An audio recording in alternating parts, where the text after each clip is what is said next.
салом арз менамоем ба шумо дӯстдорону дилбохтагони куштини миллии тоҷики куштингирӣ.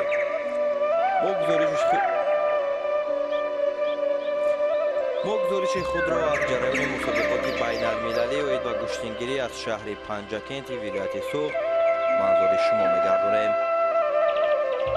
бояд қайд намоем ки аввалин маротиб дар шаҳри бостонии Панҷакент ки бо саразми бостониаш маъруфу машҳур аст, мусобиқоти байналмилалӣ аз намуди куштини миллӣ куштингирӣ ба миён гузошта шудааст ва дар ин мусобиқот паҳлавонон аз ҷумҳуриҳои Узбекистон, Қирғизистон, Эрон, Федератсияи Русия ва Тоҷикистон иштирок мекунанд.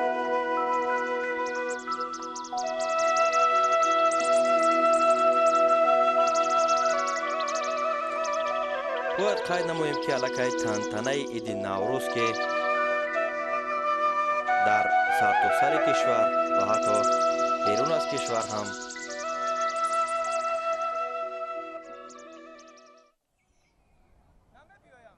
оғоз ёфтааст. иди байналмилалии куштингирӣ ҳам аз шаҳри Панҷакент гӯем ки мусобиқотҳои анъанавиро дар соли 2025 оғоз мебахшад. ҷараёни рақобатҳоро мо пайгир мешавем ва бояд қайд намоем ки беҳтарин рақобатҳо ва беҳтарин ҳунарнамоии паҳлавононро дар ин ҷо шоҳид хоҳем шуд. ин ҷо доварони рӯи гирем муаррифӣ мешаванд ва рақобатҳои марҳилаи нимниҳоӣ ва ниҳоиро пайгирӣ мекунем. ин ҷо ду чеҳраи муваффақи куштини миллии мо Ориф Додов бо Ниёзбоқӣ Боқиев муаррифӣ гардиданд ки ҳарду рӯи гиле мебароянд ва барои роҳ ёфтан ба марҳилаҳои асосии нерӯсанҷиҳо рақобат мекунанд.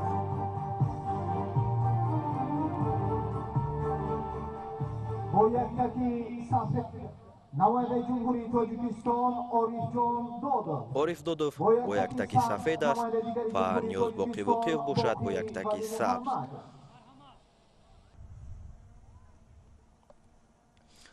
рақобат оғоз шуд ва нерӯсанҷиро Баҳодур Ҳалимов, довари дараҷаи байналмилалӣ аз Тоҷикистон ҳакамӣ мекунад.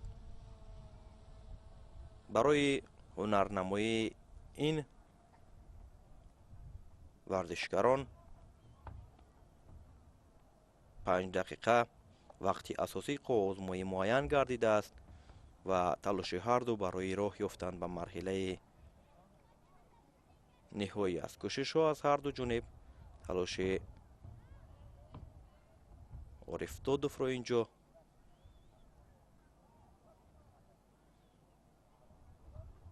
мушоҳида намудем лаҳзае ва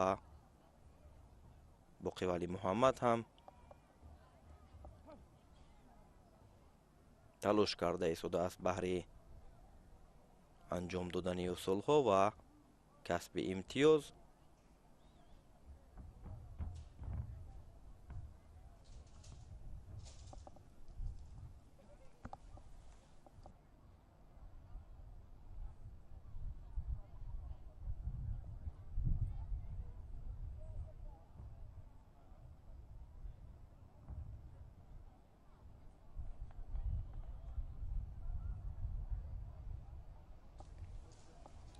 ҳарду талош карда истоданд барои касби имтиёзи аввалин ва пешсаф гардидан. кӯшишҳо то ин лаҳзаҳо хуб аст. ҳарду то ҳол барои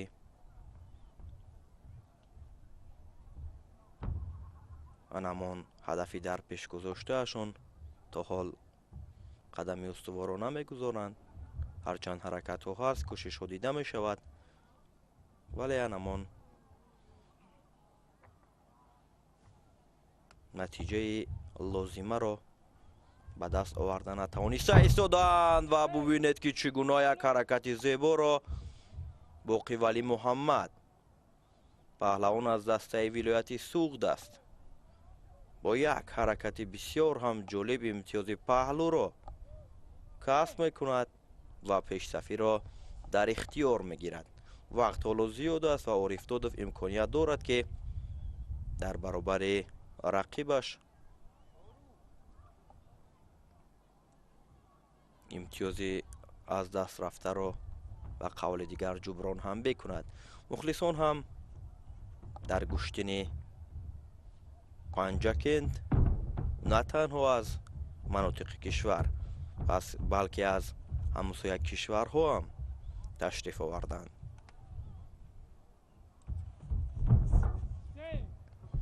фишорҳоро зиёд мекунад Ориф Додов.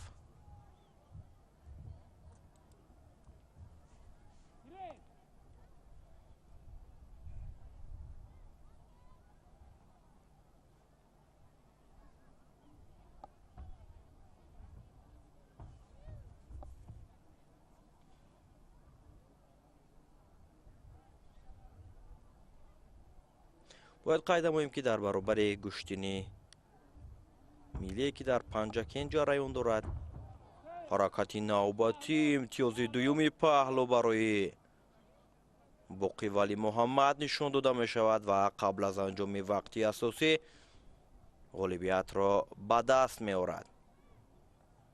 боқивалӣ муҳаммад ва ҳамин тавр роҳашро ба марҳилаи ниҳоӣ ҳамвор месозад. Ориф Додов мустақиман мақоми сеюмро моли худ намуд.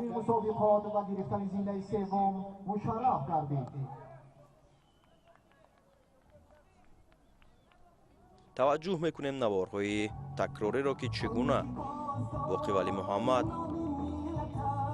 дар ду ҳолати ба миён омада бисёр ҳам хуб дурахшид ва тавонист ки Орифҷон Додовро шикаст диҳаду ба марҳилаи ниҳоӣ роҳ ёбад.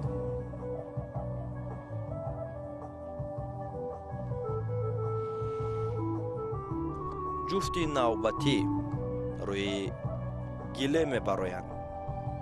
паҳлавони тоҷикистони Сарвар Абдушукуров бо яктаки сафед ва рақиби ӯ аз кишвари Ӯзбекистон Дилшод Буриев, нафаре ки дар қаҳрамонии ҷаҳон оид ба гӯштгирӣ ба гирифтани нишони нуқра даст ёфта буд.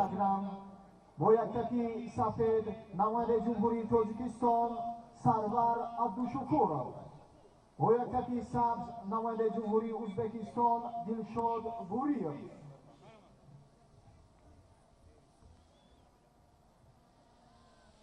ҳарду аъдои эҳтиром бо якдигар дастфишорӣ мекунанд ва рақобат оғоз меёбад. талошҳои ҳам Сарвар ва ҳам Дилшод Буриев барои роҳ ёфтан ба марҳилаи ниҳоӣ оғоз шуд. кӯшишҳои аввалин аз ҷониби Дилшод Буриев аст. Сарвар Абдушукуров ҳам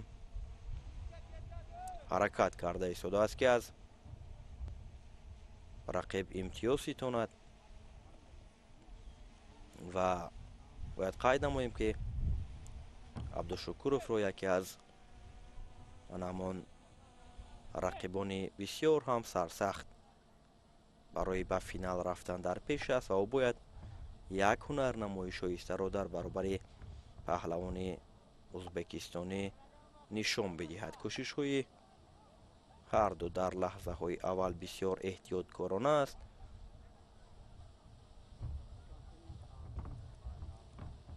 ҳаракатҳои Абдушукуров зиёд мешавад, фишоровариро зиёд мекунад ва бояд қайд намоем ки дар соли 2025 Сарвар Абдушукуров дар чемпионати Тоҷикистон оид ба гӯштини кураш қаҳрамони тоҷикистон гардид ва ҳунари волояшро мо дар ин мусобиқоти ҷумҳурӣ дида будем ва акнун дар ин мусобиқаи сатҳи байналмилалӣ ҳам баҳри ба даст овардани нишонҳо талош карда истодааст. чӣ гуна як макони зеборо барои баргузоршавии ин мусобиқа дар шаҳри Панҷакен интихоб карданд, ки фазои идонаву қабои идонаро ба бар кардааст ва мухлисон ҳам дар варзишгоҳ ҷамъ омаданд ва паҳлавононро дар ҳар нерӯсанҷиҳо дастгирӣ мекунанд. барои паҳлавони ӯзбекистонӣ огоҳӣ нишон дода шуд ба хотири аз маркази майдон берун баромадан ва ин хуб аст ва ҳамин тавр бояд фишоровариро ва фаъолиро Сарвар Абдушукуров нишон диҳад, то ки барои ғолиб омадан қадамҳои устувор бояд гузорад. мавқеияти хуб барои Абдушукуров, фишороварӣ, ҳаракатҳо ва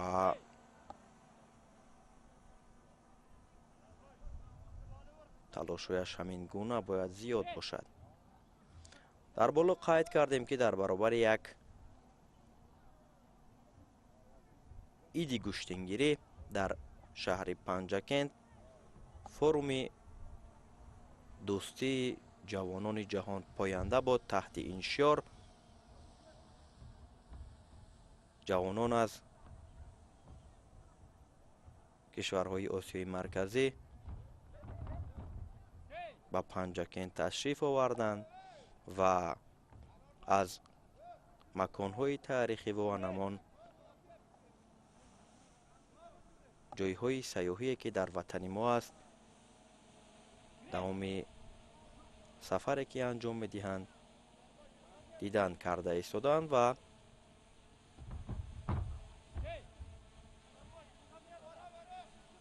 ба ин мусобиқоти сатҳи байналмилалӣ ҳам барои дастгирии варзишгаронашон ташриф оварданд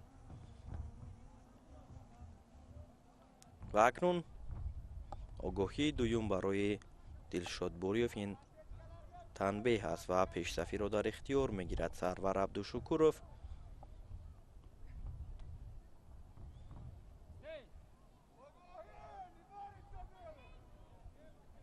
ҳамин тавр Дилшод Буриев фишоровариро зиёд мекунад. барои Абдушукуров ҳам довар огоҳӣ нишон дод. Сарвар мехоҳад, ки дар ин ҷо имтиёзро ба даст биёрад. ҳаракатҳояш хуб аст.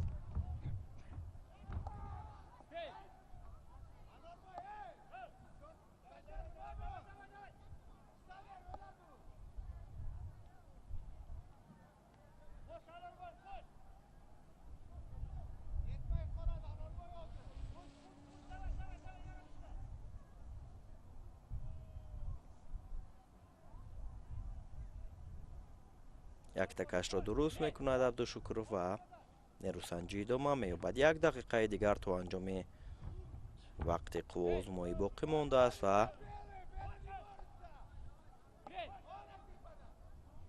пешсафӣ ҳамоно барсуди паҳлавони мо аст ва ҳамин гуна бояд фаъолиро нишон бидиҳад то анҷоми вақт, то ки ғолибият насибаш гардад. ҳаракатҳо аз ҳарду ҷониб ҳарду фишоровариро зиёд мекунанд.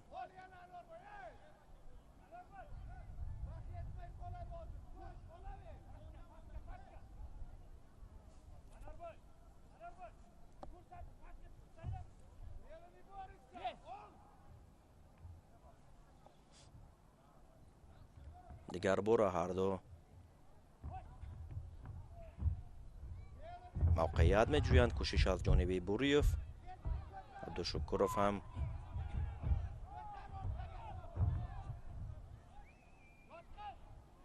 حرکت کرده ایستاده است که امتیاز از دست ندهد. 13 ثانیه دیگر تا انجام وقت است و سرور باید این را به نظر گیرد که یک قدم دیگر برای راه یافتن به مرحله نهایی برای او در پیش است و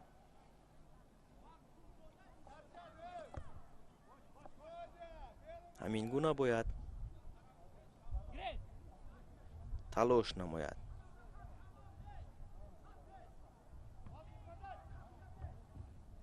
پهلوان ازبک هم فشارها را هرچند زیاد میکند ولی وقتی آزمایی به انجام میرسد. همینطور سرور عبدالشکورov از حسابی که رقیب تنبیه دارد غالبیت را مال خود میکند و به مرحله نهایی میرود. دلشاد بوریوف باشد در این مسابقات با گرفتن زینه سیوم افتخاری شرفیاب میگردد.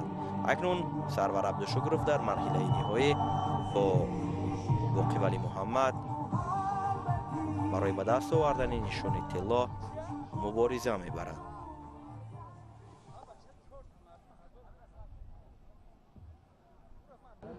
دوستانی عزتمند، حاضرین گرامی قدر، همینطور اکنون بر رقابت نهایی وزن تا 65 کیلوگرم توجه میکنیم. نهایی نخستین مسابقه بین المللی آید به کشتیگیری که بخشیده به جشن بین المللی نوروز در شهر پنجکент باستان برگزار گردیده ایستاده است آغاز می‌گردد.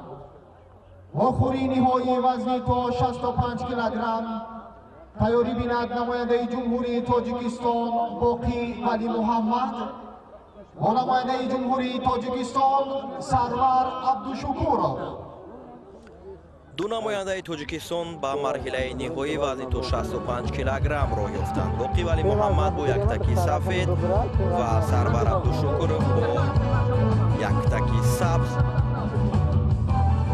بهر به دست آوردن نشان طلای نخستین مسابقات بین المللی در شهر پنجکент یعنی هم مبارزه می‌برند. در برابر به دست آوردن نشان‌ها از این مسابقات والیبال را تحفه‌های پولی انتظار است و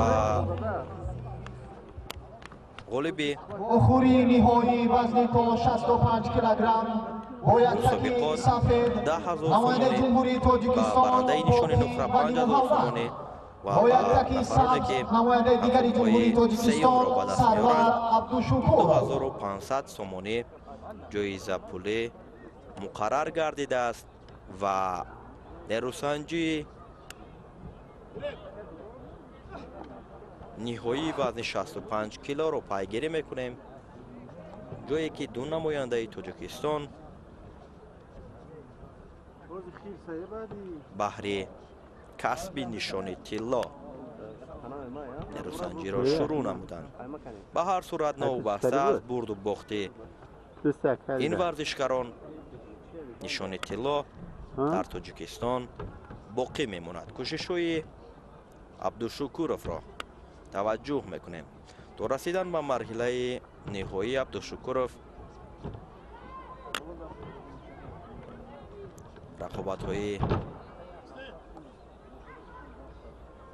بسیار مشکل رو هم پشت سر کرد. رقابت اولین عبدالشکورov با پهلوان دیگری کشورمان نبی نورعلی بود.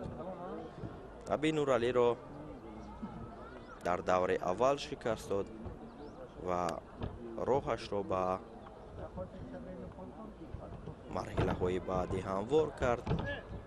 رقابتی از همه مشکل عبدالشکورov این نیروسنجی با پهلوان ازبکستان بود که قبل از این نیروسنجی ما پیگیر بودیم و اکنون در برابر боқӣ вали муҳаммад чӣ ҳунару маҳоратро нишон медиҳад таваҷҷӯҳ мекунем. талошҳои ҳарду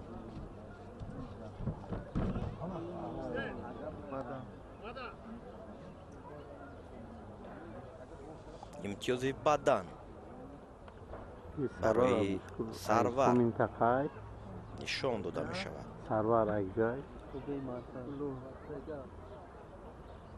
як клуб мегӯяд ки дигар Акҷой ка бурга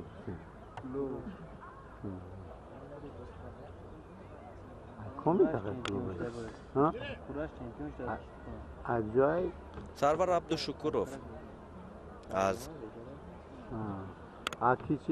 шаҳру ноҳияҳои тобаи марказ ва боқӣ вали муҳаммад бошад аз дастаи вилояти суғд аст ки дар мусобиқотҳои ҷумҳуриявӣ ҳам ҳунарнамоии ҳардуи ин ҷуфтро мо борҳо шоҳид гаштаем. ҳарду ҳунари воло доранд ва ҳаракатҳои пайдарҳами абдушукуровро инҷо шоҳид мешавем ки пайи ҳам талоши ба даст овардани имтиёзро дорад.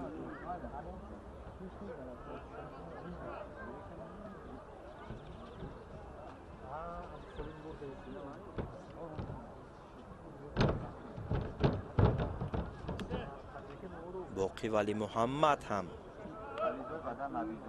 акнун фишоровариро зиёд мекунад, чун ӯ низ баҳри ба даст овардани нишони тилло рӯи гилем баромадааст. ҳаракатҳои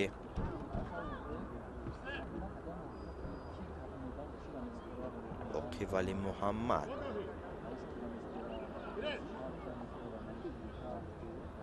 ҳамин тавр аз ҳисоби он ки фаъолиро паҳлавони яктаки сафед дошта зиёд намуд, барои абдушукуров огоҳиам нишон дод.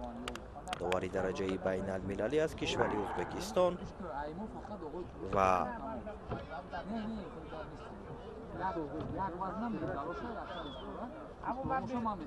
сарвар ҳам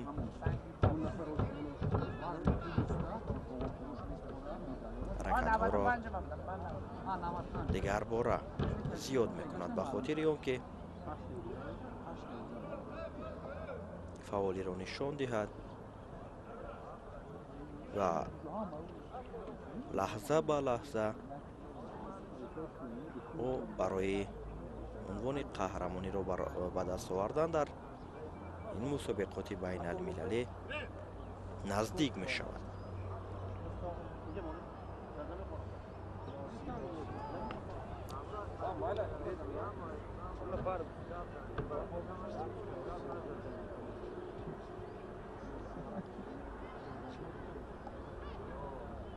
ҳарду то ин марҳила ду давриро пушти сар карданд.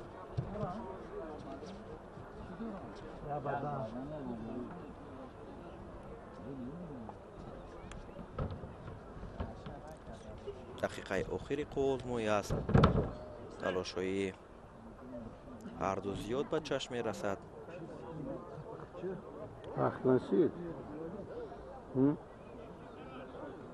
вақт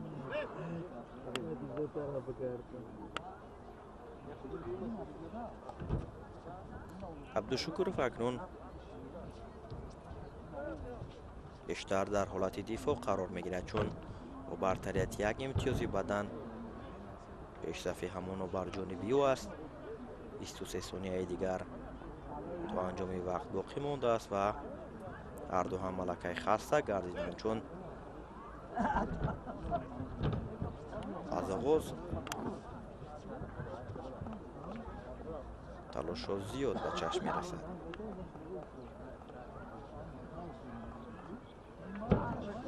ҳаракатҳои вали муҳаммад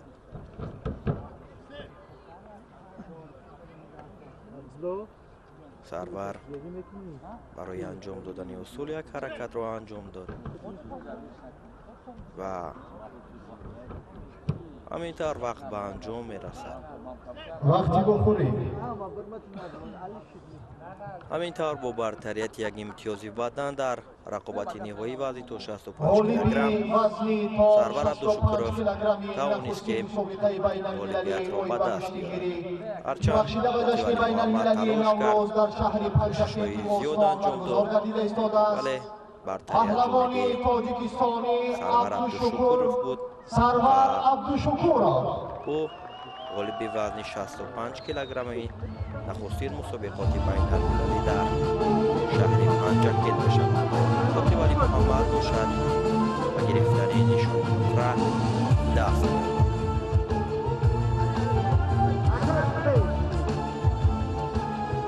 نوارهای تکراری رو توجه می‌کنیم که در لحظه‌های اول یک حرکت بسیار هم خوب را عبدالشکورov انجام داد.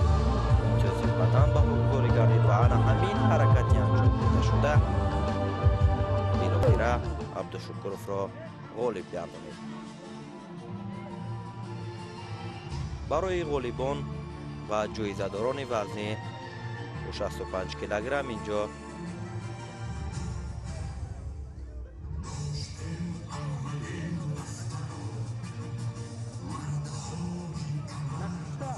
مدال ها و تحفه های پولی تقدیم کرده می شود.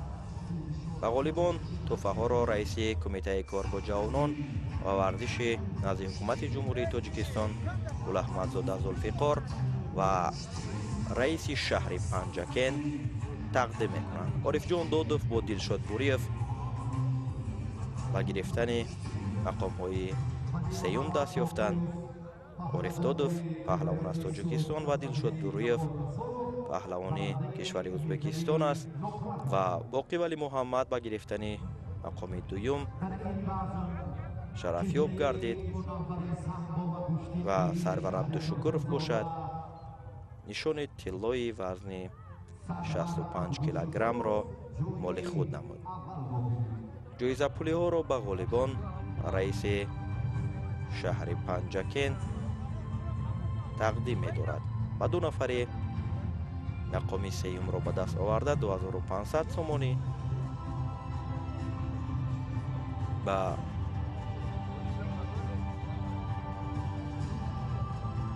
برنده نشان نقره 5000 سومانی و با غالب وزن 10000 سومانی جایزه پولی تقدیم کرده می شود.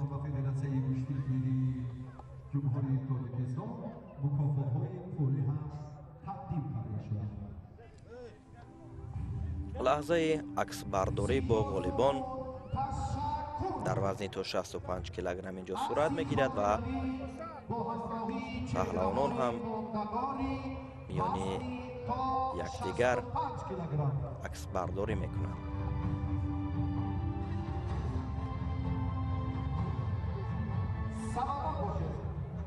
از شاکرزاده محمد طالب و صابرزاده خواهش میکنیم که برای سپردن تحفه های افتخاری و ایدانه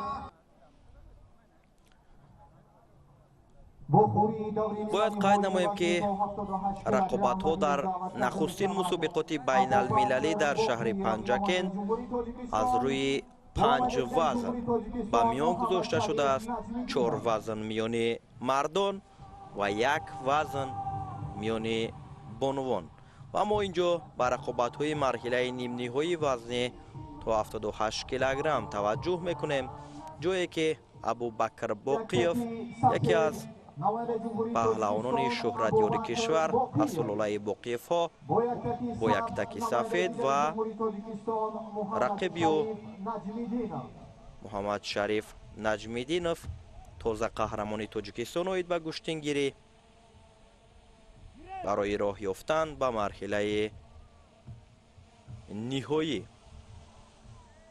میانی هم نیروسنجی را آغاز نمودند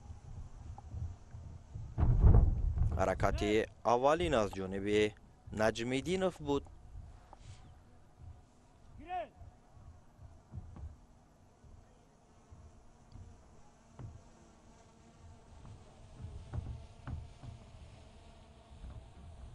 талошҳои боқиев ҳам зиёд мешавад. фишоровариро зиёд мекунад Абубакр ва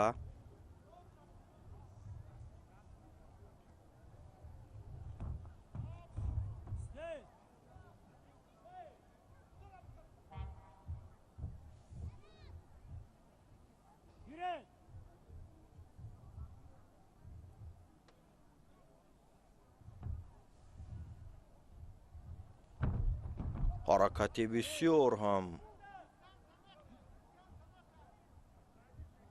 олиро Абубакр инҷо анҷом дод. як пойзанӣ аз пушти пои рақиб буд. барои касби имтиёз ҳам хело наздикӣ дошт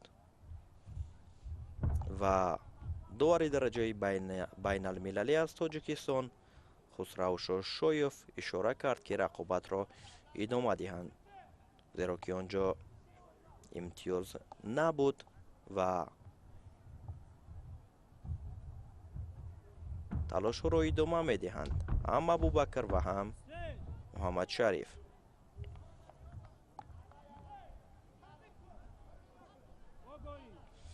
барои Наҷмиддинов огоҳии аввалро нишон медиҳанд ва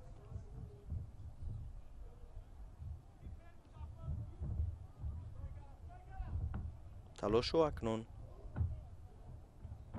зиёдтар мешавад, чун Муҳаммадшариф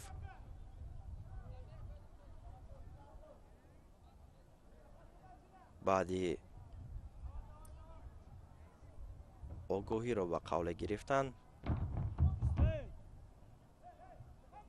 тарзи гӯштин гирифтанро дигар мекунад ва хоҳ нохоҳ фишороварӣ ва ҳаракатҳо аз ҷониби ӯ зиёд мешавад.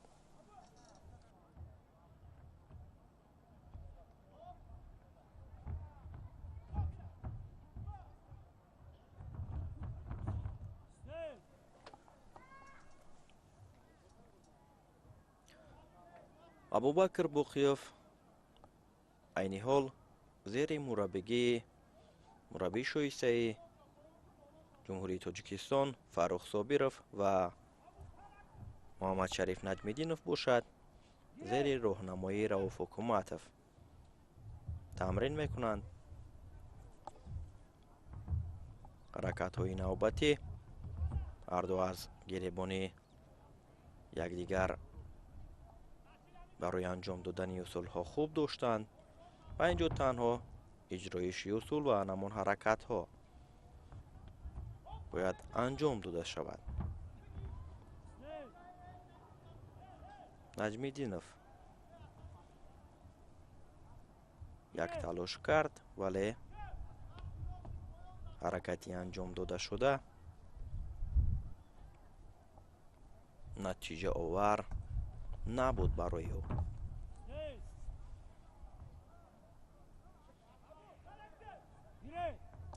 ду чеҳрае ки аз ҳунару маҳорати якдигар хуб огаҳӣ доранд. Абубакр дар чемпионати Тоҷикистон оид ба гӯштингирӣ дар соли 2025 маҳз аз ана ҳамин марҳила аз Муҳаммадшариф шикаст хӯрда буд ва дигарбора акнун дар мусобиқоти байналмилалии Панҷакент дар марҳилаи нимниҳоӣ дар баробари якдигар қарор гирифтанд ва талошҳои Абубакр барои ҷуброн кардан аз бохти қаблияш аст ва Муҳаммадшариф бошад мехоҳад ки анамон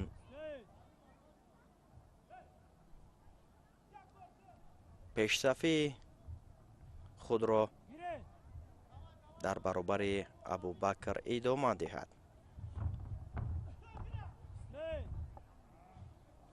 хуб аст. ҳаракатҳои Абубакр бисёр ҳам хуб анҷом меёбад, вале ҳамон нуқтаи ниҳоие ки ӯ мехоҳад имтиёз ба даст биёрад, барояш даст намедиҳад.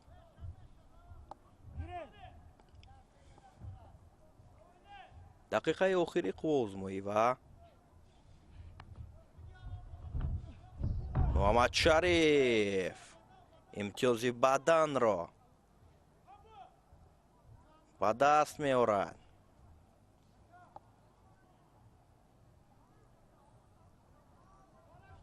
пешсафӣ акнун бар суди муҳаммадшариф аст.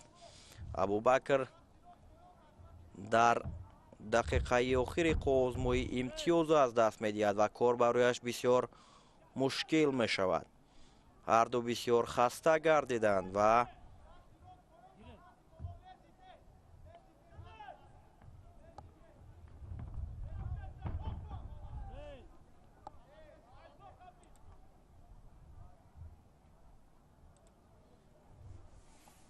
инҷо ба наворҳои такрорӣ лаҳзаи Хусравшоев таваҷҷӯҳ мекунад. ба назар расид, ки Наҷмиддинов аз ғайри қоида ҳаракат кард.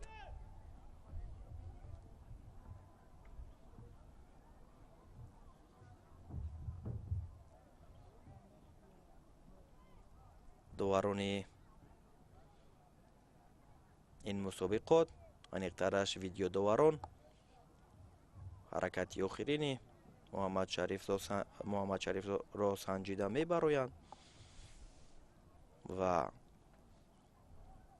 ишора мешавад, ки ҳама аз рӯи қоида аст ва рақобатро идома медиҳанд.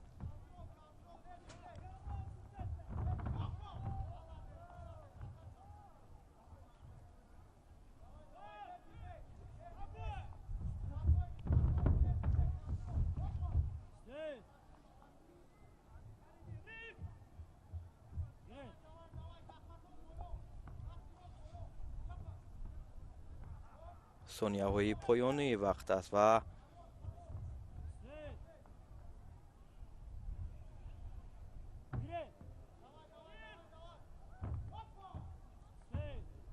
Абубакр ҳарчанд талош карда истодааст, вале дигар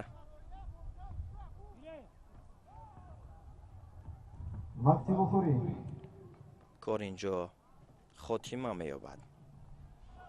ҳамин тавр Муҳаммадшариф Наҷмиддинов дар ин қувозмоӣ ғолибиятро ба даст овард ва ба марҳилаи ниҳоӣ роҳ ёфт. Абубакр Боқиев бошад ба гирифтани медали биринҷӣ шарафёб мегардад.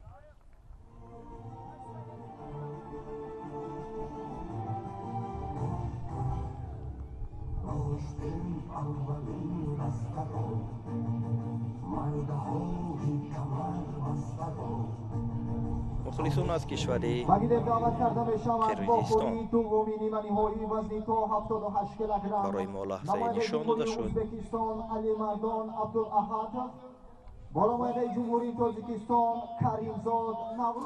جفت نوبتی در وزن 78 کیلوگرم در مرحله نیم نهایی یعنی هم مبارزه میبرند.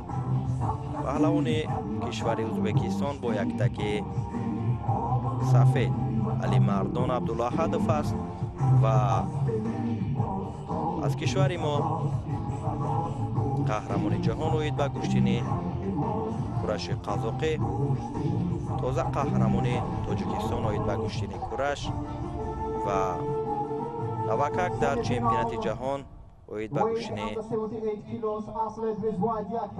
کورش قزاقی نشانی مقرر رو به دست آورد. در سال 2025 برای راه یافتن به مرحله نهایی وزن 78 کیلوگرم با رقیب ازبکستانی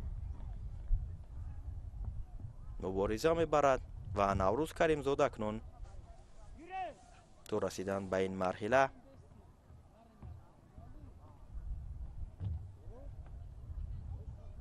рақибони қаблиашро шикаст дод ва дар баробари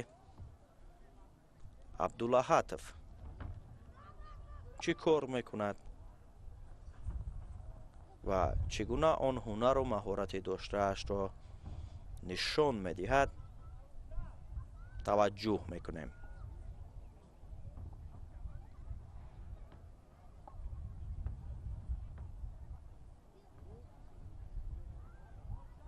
талошҳои ҳарду дар лаҳзаҳои аввал бисёр эҳтиёткорона аст, чун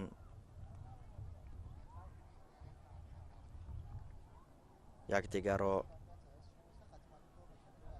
дар анамон лаҳзаҳои аввали сабқат ба қавле меомӯзанд.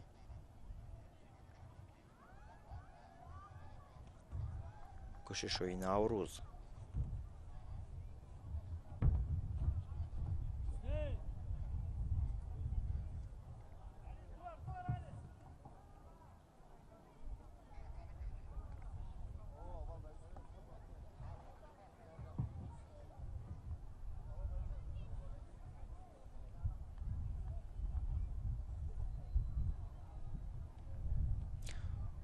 дар соли 2023 варзишгари мо дар аввалин чемпионати Осиё оид ба гӯштингирӣ ба гирифтани нишони тилло даст ёфта буд.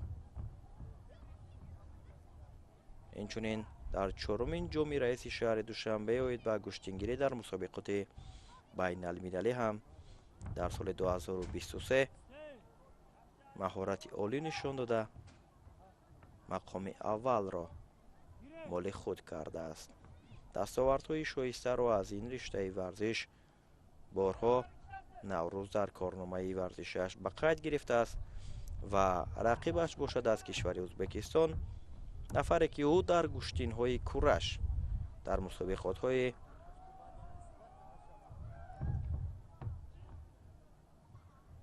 гӯем ки қоравӣ ва мусобиқотҳои сатҳи ҷумҳурии Ӯзбекистон ҳунарнамоӣ кардааст ва талошҳои ҳарду барои касби имтиёз дар ин мусобиқот ҳамоно бенатиҷа аст ва ҳаракат карда истодаанд барои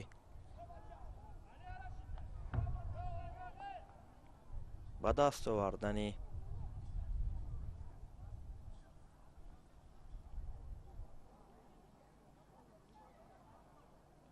имтиёзҳое ки барои ғолиб гаштан онҳоро лозим меояд.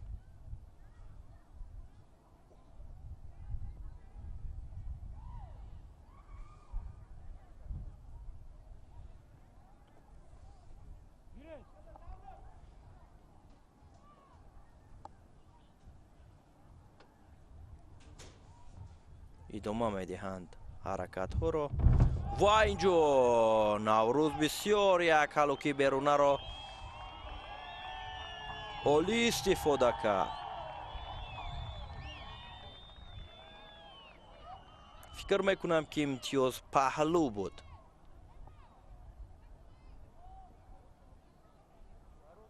таваҷҷӯҳ мекунем ки чӣ гуна олӣ истифода гардид.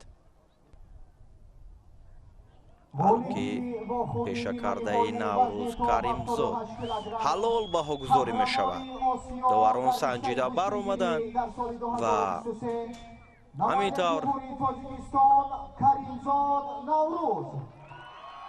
Наврӯз Каримзод дар марҳилаи нимниҳои ҳарифи ӯзбекистониашро бо як усули бисёр зебо, бо як ҳаракати бисёр ҷолиб шикаст дод ва ба марҳилаи ниҳоӣ роҳ ёфт.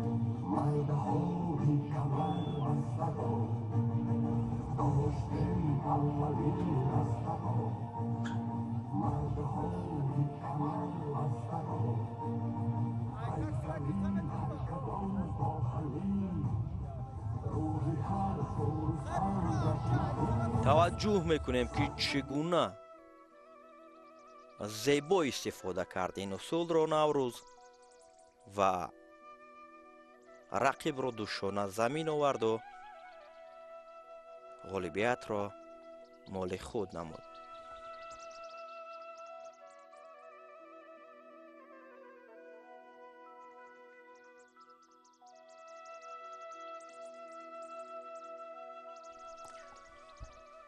همینطور به رقابت نهایی وزن 78 کیلوگرم توجه میکنیم که دو نماینده دیگری تاجیکستان محمد شریف نجمیدینوف با نوروز کریمزاد برای به دست آوردن نشانی طلا مبارزه میبرند.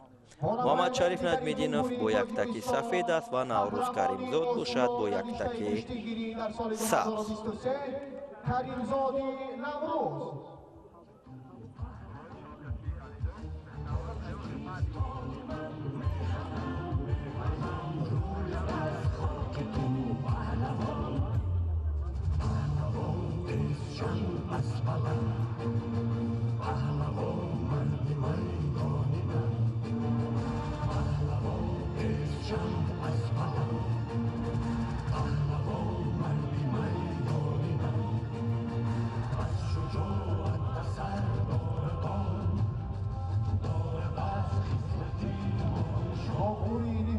وزن تا 78 کیلوگرم دو تن پهلوان جمهوری تاجیکستان با یک تکی سفید محمد شریف نجمیدینوف با یک تکی سبز نوروزی کریمزاد.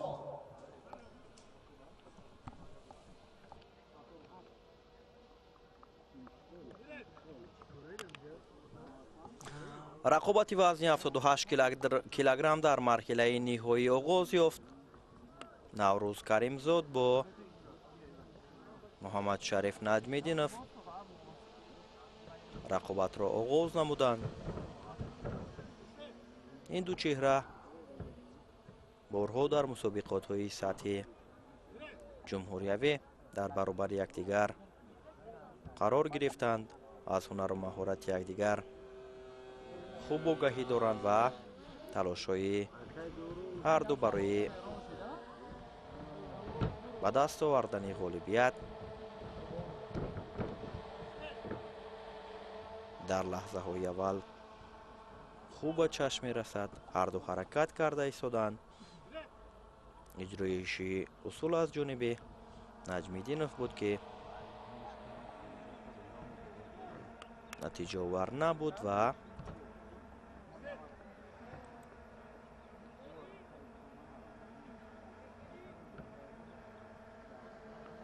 ادامه میدهند.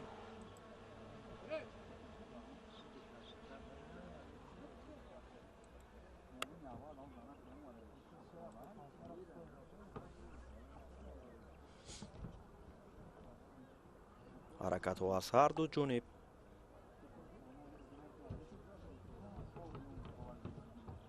هم نوروز و هم محمد شریف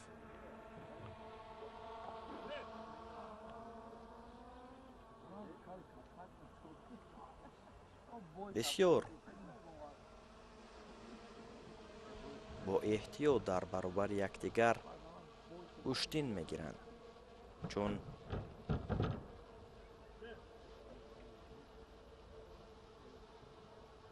میدونند هنر و مهارت یکدیگر را خوب آموختند و به هر صورت نوبسته از برد و باختی هم محمد شریف و هم نوروز در این وزن هم مدال طلا نصیب ورزشکاران ما می شود که این بسیار هم نتیجه عالی است.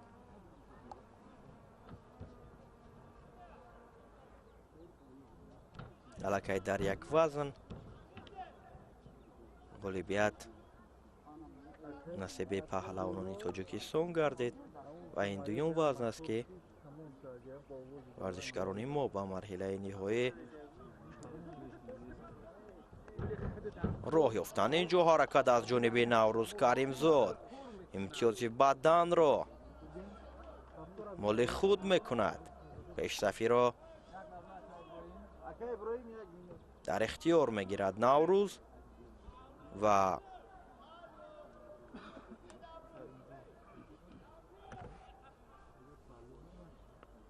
таваҷҷӯҳ мекунем дигар бора ба ҳаракати Наврӯз. ин ҷо имтиёз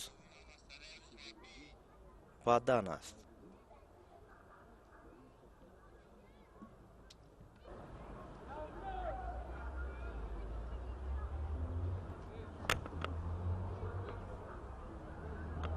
доварон санҷида мебароянд ҳаракати анҷом додашударо ва тасдиқ мешавад.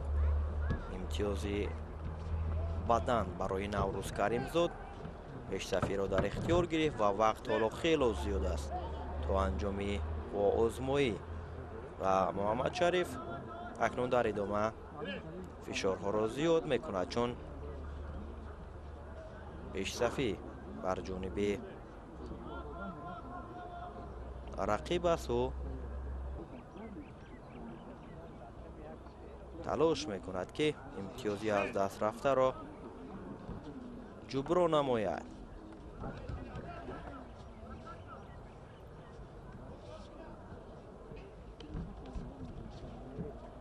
фишороварӣ аз ҷониби Муҳаммадшариф.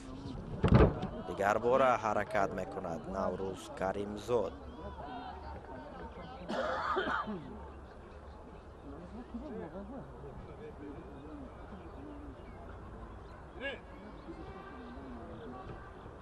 довари ин қуввозмоӣ аз кишвари Узбекистон аст ва нерӯсанҷии марҳилаи ниҳоии ин вазнро ҳакамӣ карда истодааст.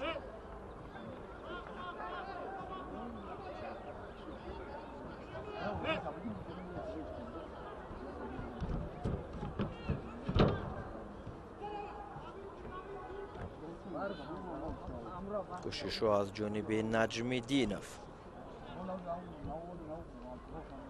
зиёд мегардад.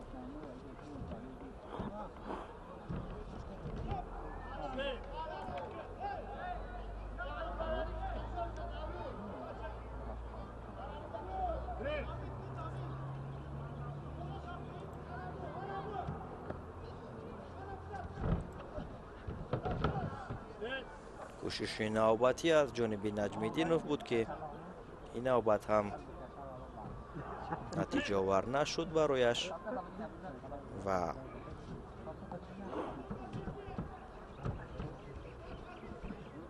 талошҳои пайҳаме ки аз ҷониби ӯ сурат гирифта истодааст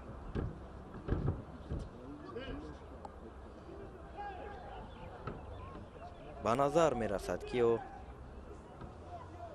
бо ин талошҳо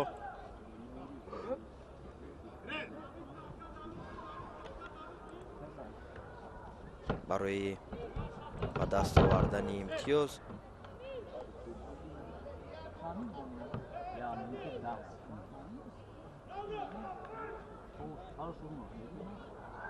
бештар талош карда истодааст.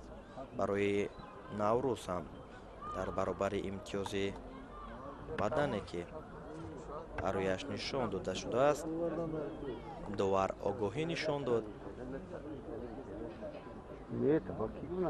1 дақиқаю 11 сонияи дигар то анҷоми вақт боқӣ мондааст ва Наврӯзро мебояд ки ин фурсатро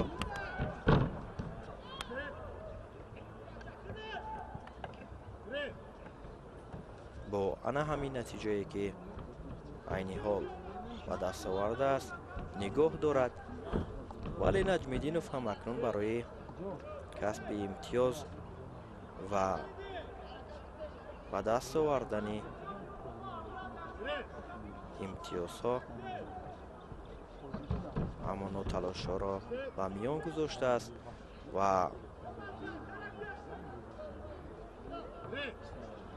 то ҳол умедашро накандааст барои ғолибият.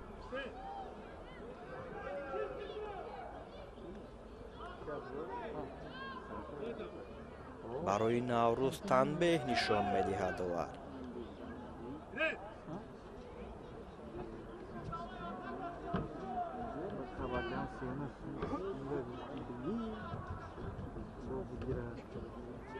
ҳаракатҳоро зиёд мекунад Муҳаммад Шариф.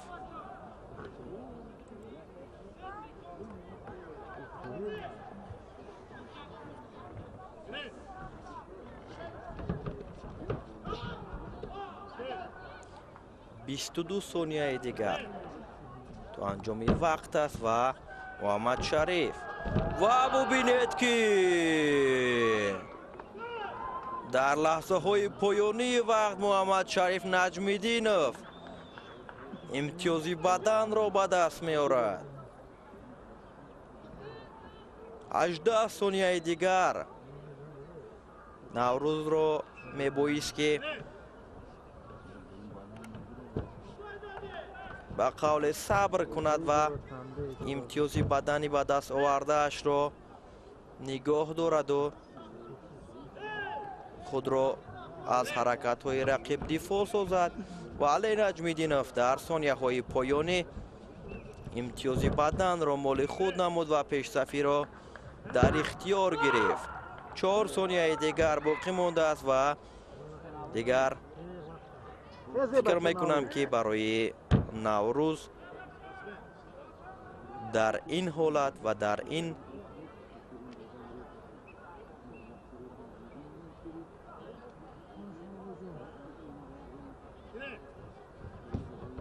فرصتی کوتاه از دستش کاری بر نمی آید. همینطور محمد شریف نجمیدینov غالبیت را در وزن 78 کیلوگرم مال خود میکند.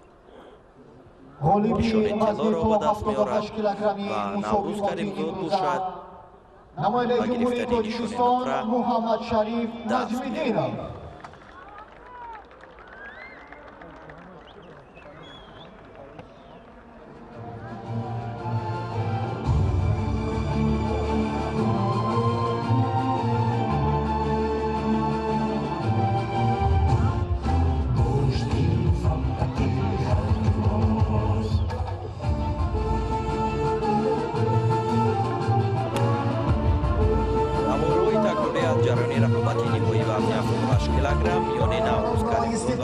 شریف نجمیدینov بود که ما پیگیری نمودیم و اینجا مراسم جایزه سپاری به والیبالی وزن 78 کیلوگرم صورت میگیرد.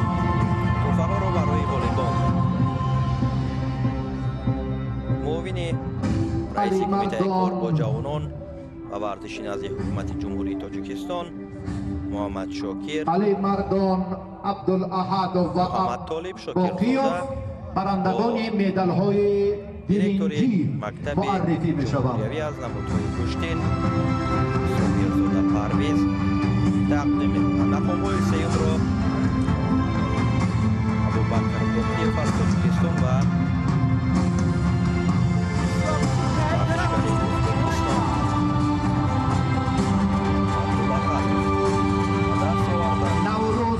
کریمزاد قهرمان جهان در رشته قضا کورش برنده مدال نقره این مسابقات اعتراف گردید. و محمد شریف قهرمان جهان در کشتی سمبو میان جوانان محمد شریف نجمیدینov برنده مدال طلا شد. محمد شریف نجمیدینov همچنین به غالبان و برندگان مدال‌های برنجی وزن مذکور 2500 سامان تحفه پولی تقدیم کرده می شود و صاحب مدال نقره 5000 سامانی و برنده زینه اول این مسابقات بین المللی 10,000 سامانی مکافات نوروز بین المللی تقدیم می‌گردد. اکنون به شرافت پیروزی پهلوانان تاجیکستان در دو وزن 65 و 78 کیلو سرود ملی جمهوری تاجیکستان صدا می‌دهد. در وزن 65 کیلوگرم پهلوانان تاجیکستان غالب گشتند و سرود ملی تاجیکستان خاطر واقعیت پهلوانان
تشکر.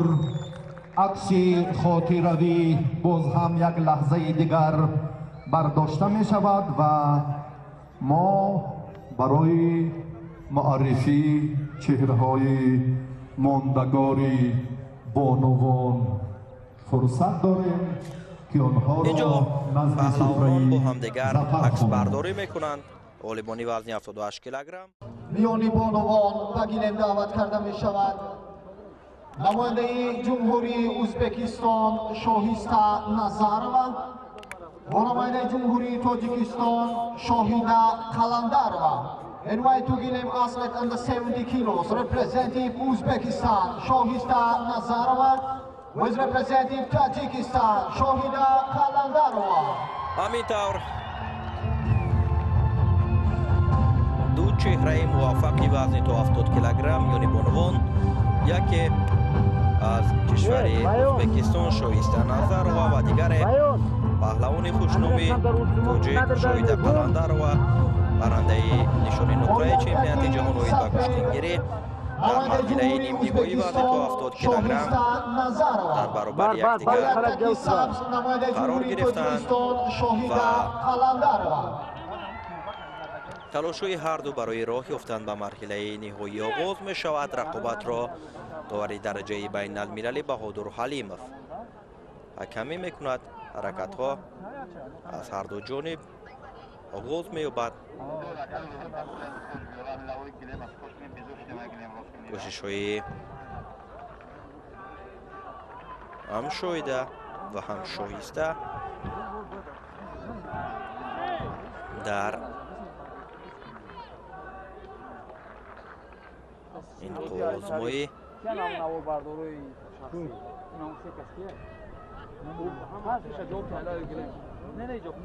زیاد به چشم می رسد کوشش ها. حرکت های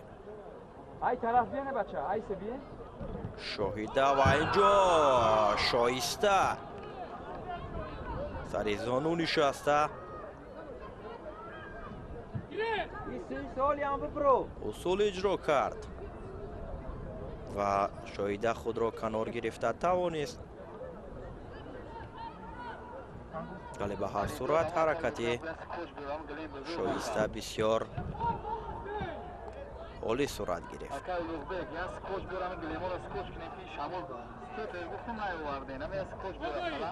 برای قلندر و آگاهی نشان داده می شود به خاطر گران فعال بودنش.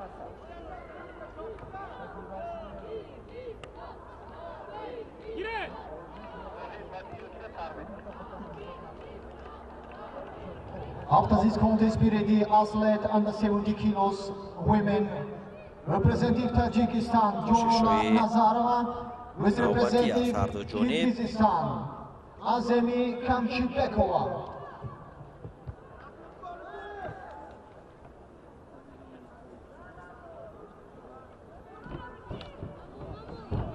شایسته دیگر باره دادم حرکت کرد. دادم بود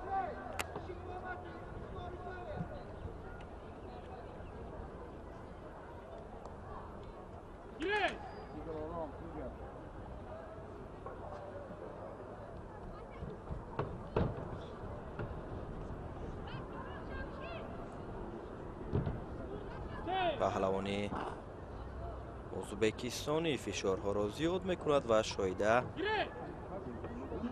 برایش امکان نمیدهد که صاحب امتیاز شود. کوشش های نوبتی فشارآوری از هر دو جانب.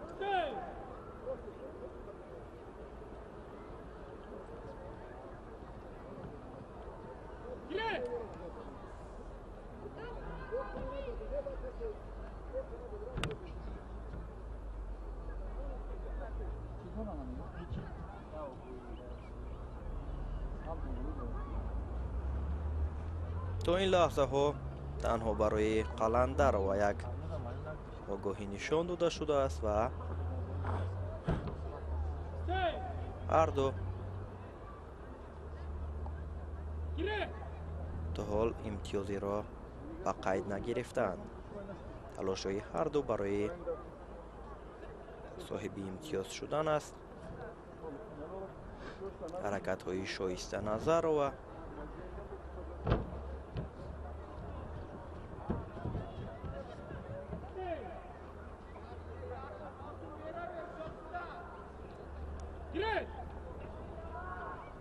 شایده خود را کنار گرفت است. فشارآوری رقیب و اینجا کوشش نوبتی از جانب شایسته بود و شایده هم حرکت کرد. عکس الحمله را استفاده برد ولی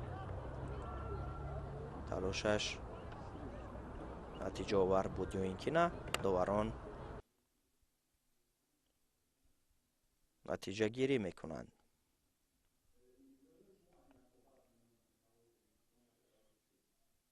اینجا فکر میکنم که حرکت از جانب شایسته بود و داوران به خلاصه اومدن که نیروسنجی دومه یا بعد به اونجا چیزی نیست برای بهاگذاری کردن.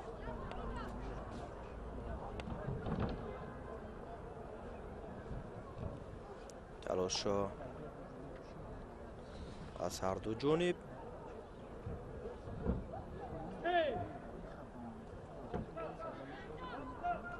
فشارآوری از جانب پهلوانی ازبکستانی زیادتر است و شایده هم تلاش کرده ایستاده است.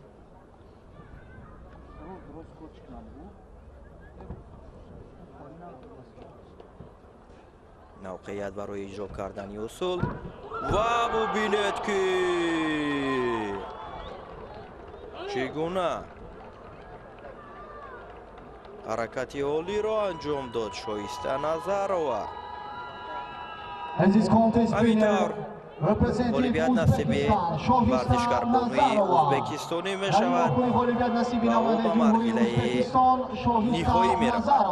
او به آخرین نهایی برآمد و رقیب او نماینده جمهوری تاجیکستان در این مسابقات و گرفتن زینه سوم مشرف گردید. ба наворҳои такрорӣ таваҷҷӯҳ мекунем ки чӣ гуна саривақтӣ ва бисёр олӣ анҷом дод ин усулро паҳлавони ӯзбекистон ва бохури дугуми ниманиҳои вазни то 70 килограмм миёни онҳо намояндаи ҷумҳурии тоҷикистон ҷонона назарова ва намояндаи ҷумҳурии қирғизистон аземи камчибекова. ҷуфти навбатӣ дар марҳилаи нимниҳои вазни то 70 килограмм миёни бонувон рақобат миёни ҷонона назарова паҳлавон бонуи дигари тоҷикистон бо рақибаш аз кишвари қирғизистон аземи камчибекова.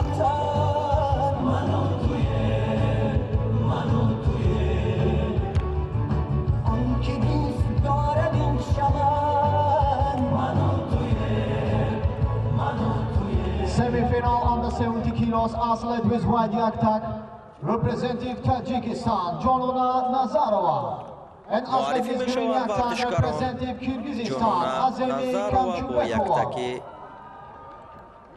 سفید است و عظمی کمچیبکова باشد با یک تکی سبز.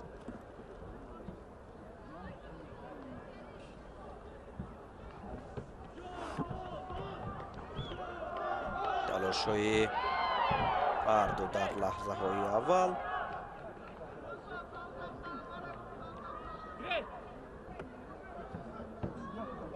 جنونه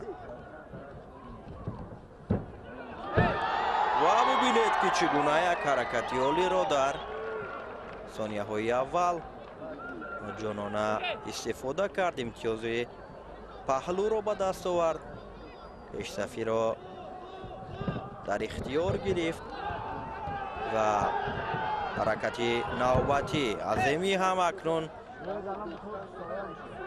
برای برابر کردن نتیجه فشارآوری را زیاد میکند، ولی از آن هنر و مهارت داشته جانونه ما باوری داریم که میتواند در برابر این رقیب غالبیت را به دست بیارد. ولی به هر صورت اینجا آزمایی است،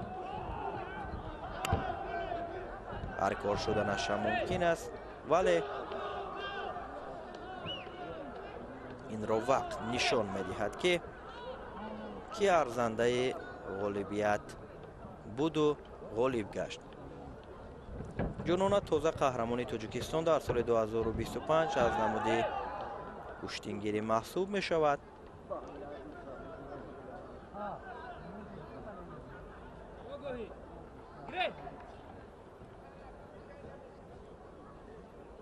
برای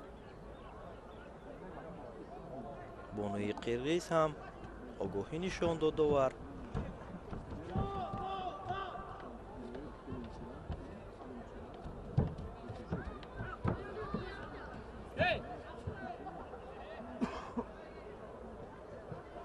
کوشش را کمچیبکova زیاد میکند.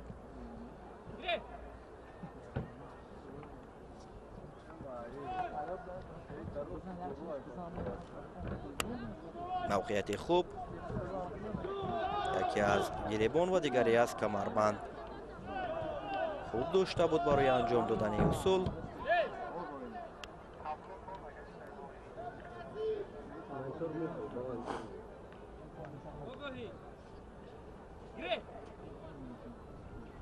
کمچیبکova فشارها را زیاد کرده ایستاده است.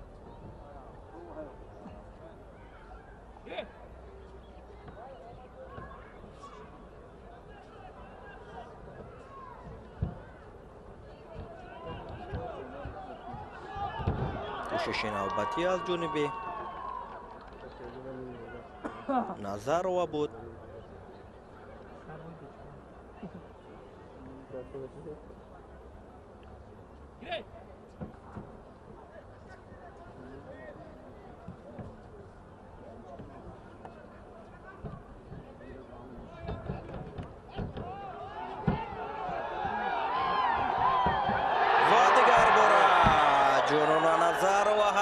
کرد. امتیاز دومی پهلو غالبیت صاف را در این در این بخوری قوزهای تأمین نمود. همینطور جنونا به مرحله نهایی برآمد و عظمی کمچیبکووا باشد مستقیما به گرفتن نشان برنجی دست یافت.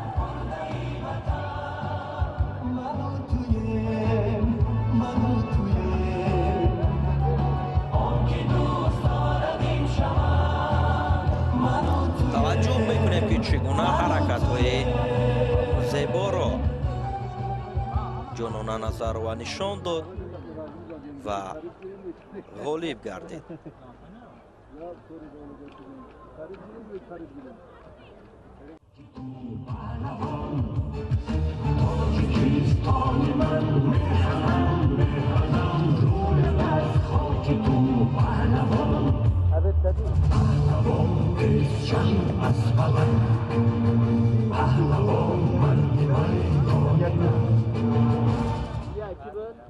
مکنون با رقابت نهایی وزن تا 70 کیلوگرم میون بانوان توجه میکنیم، جایی که شایسته نظروا با جنونا نظروا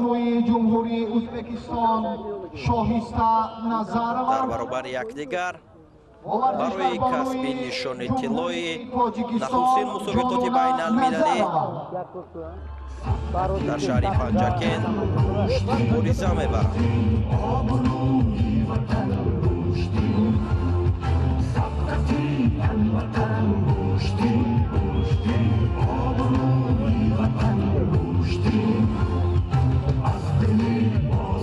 شایسته نظروا با یک تک سفید است و جنونا باشد با یک تک سبز.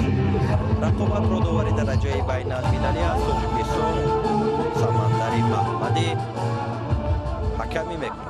بخوری نهایی وزن تا 70 کیلوگرم میان بانوان با یک تکی سفید نماینده جمهوری ازبکستان شاهسته نظروا، با یک تکی سبز نماینده جمهوری تاجیکستان جنونا نظروا.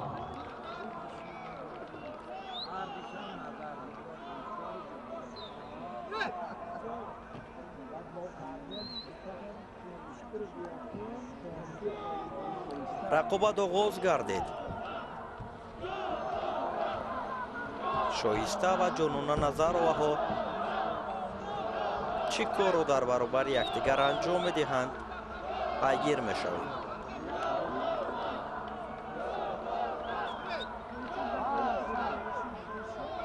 تلاش‌های هر دو برای به دست آوردن امتیاز. موقعیت برای شایسته و چی کار میکند؟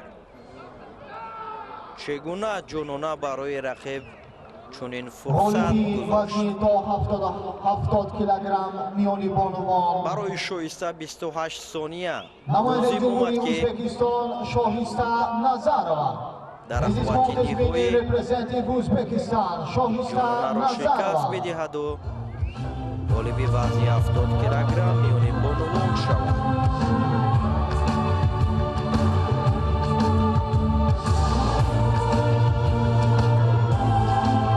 توجه میکنیم به نوارهای تکراری که چگونه فرصتی به میان آمده را شایسته خوب استفاده کرد و جنونا را دوشانه زمین آورد. مراسم جایزه سپاری میان بانوان وزن 70 کیلوگرم مقام‌های سیوم را عظمی کمچیبکووا از قرقیزستان و شاهیده نظروا شاهیده قلندروا از تاجیکستان به دست آوردند.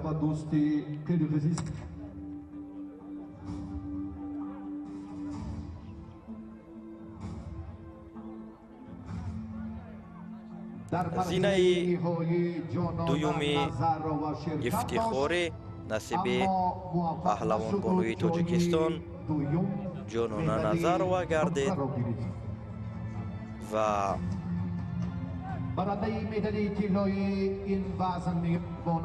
پهلوان ازبکستانی شایسته نظروا با گرفتن نشان طلا دست یافت. حالا از جانب دستاندرکاران این چهاربینی و برندگان مدال‌های برنجی 2500 سومانی مکافات پولی تقدیم کرده می شود و با زینه دویومی افتخاری 5000 سومانی با ورزشکارانی که زینه سیوم را به دست آوردند در برابر دیپلم و مدال 2500 سومانی جایزه پولی با نفری در زینه دوم قرار گرفته 5000 سومانی و با غالبی وزن 10000 سومانی جایزه پولی معین گردیده است که از جانب دستاندرکاران برای آنها تقدیم گردید و به خاطر هنر شایسته نظر و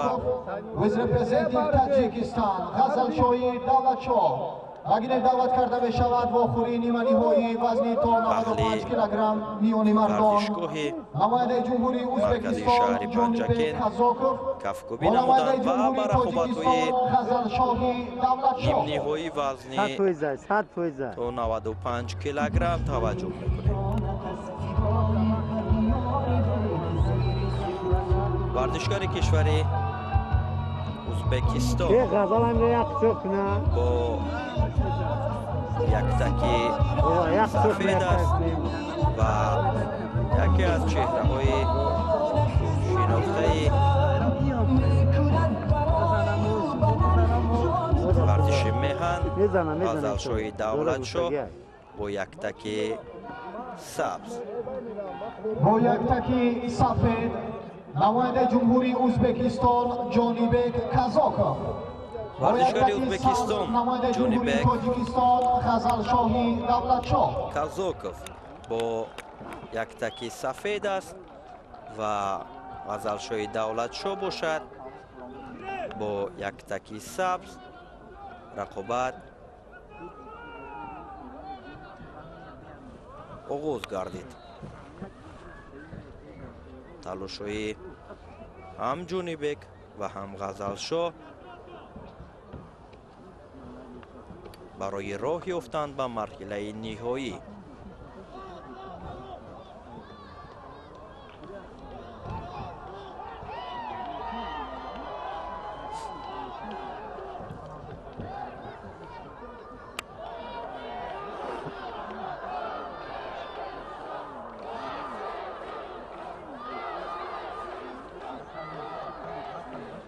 مخلصون هم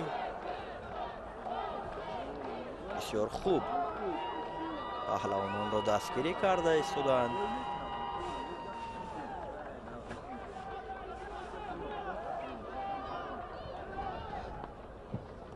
غزلشاه دولتشاه در سال 2025 در چمپیونات تاجیکستان اومد به کشتن سامبو هنرنمایی کرد. هنر شایسته هم نشان داد تا مرحله نهایی راه یافت و با گرفتن نشان نقره مشرف گردید.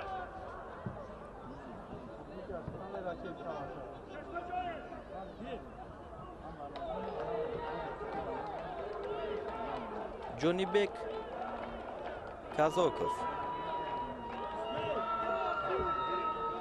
به نظر می رسد که نسبت به غزلشاه دولتشاه جوانتر است. به خاطر نادرست حرکت کردن برای کازاکوف آگاهی اول را نشان داد. خسرو شاشایف داور درجه بین المللی و نیروسنجی دوم یافته ایستاده است.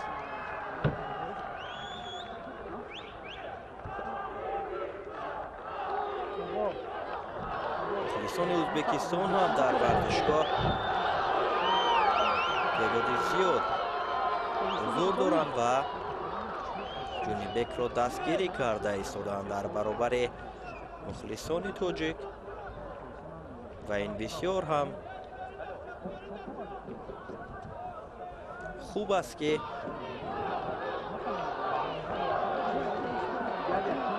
дар як майдон ё ин ки як мусобиқот мухлисон аз ду кишвар ва ду гурӯҳ тақсим шуда паҳлавони хишро дастгирӣ мекунанд ва ин аз анамо шаҳодат медиҳад ки варзиш ин худ қосиди сулҳу дӯстӣ аст ва аз ҷониби дигар ин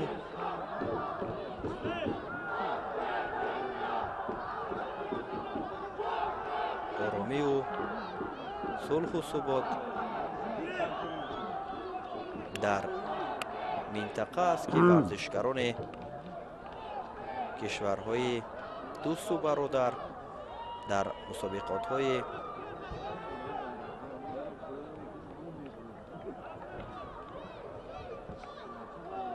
қора рафта иштирок мекунанд ва бубинед ки чӣ гуна ҳаракати олиро ҷонибек казоков нишон дод сари зону нишаста партофти олиро анҷом буду ғолиб гардид хусрав шӯев ҳалол баҳогузорӣ кард ва дигар бора санҷида мебароянд видеодоварон ки дар ин ҳолат имтиёзи ҳалол буд ё ин ки паҳлӯ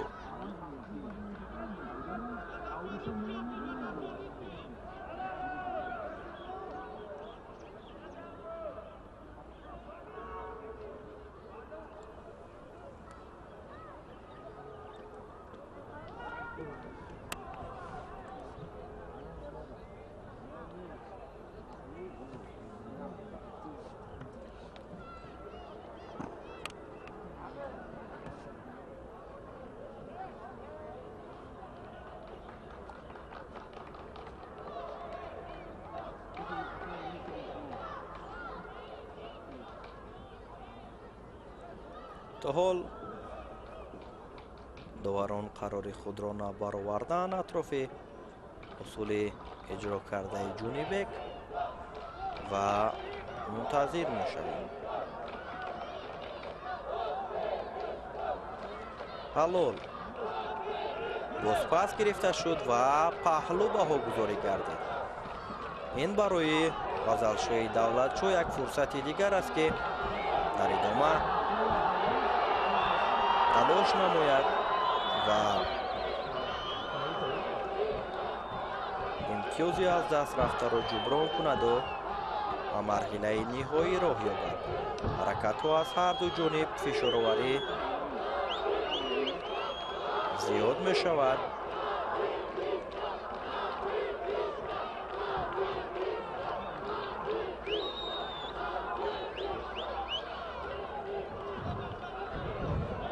ҳаракати навбатӣ аз ҷониби казоков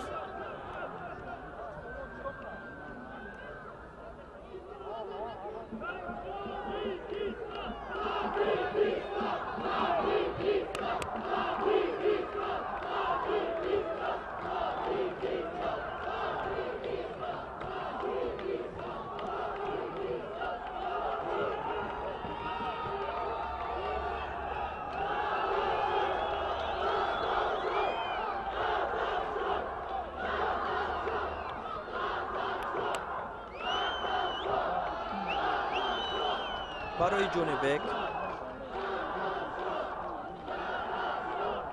вақткушӣ кардан ин худ натиҷаовар аст чун сонияҳои ба шумор боқӣ мондааст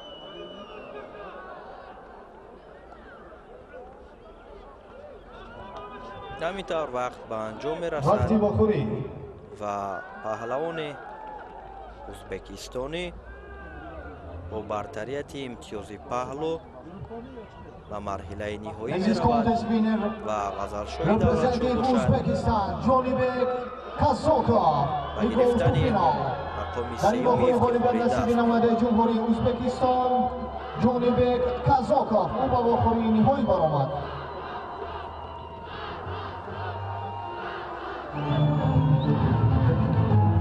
бисёр ҳунаре شایسته جانب کازاکوف را در آزمایش‌هایی که امروز در مسابقات بین المللی پنجاکی دایر گشته ایستاده است ما شاهد شدیم.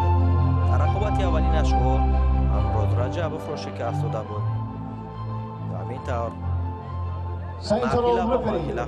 referee international category representing Uzbekistan Ibrahim Karimov. برای Side referee international category representing Tajikistan Alibek Dilshodzoda. And side referee national category representing Tajikistan Nazrullah Abdurrahmonov.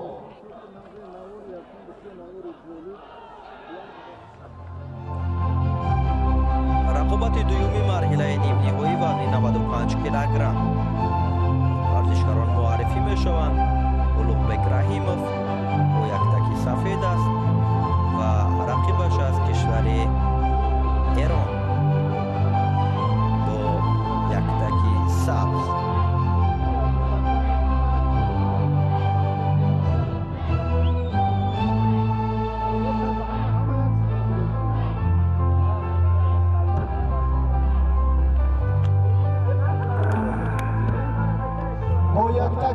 سفید نماینده جمهوری تاجیکستان اولوغبک رحیموف با یک تکی سبز نماینده جمهوری اسلامی ایران صادق اوزارنج.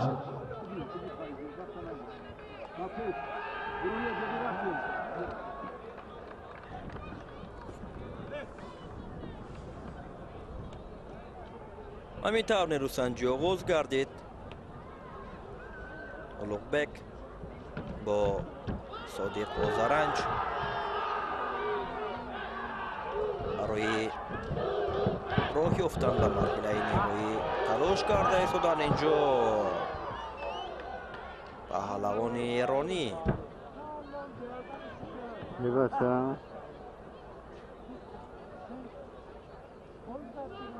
حرکت نتیجه آور را نشان داد. امتیاز پهلو را با دست آورد در ثانیه های اولی آزمایی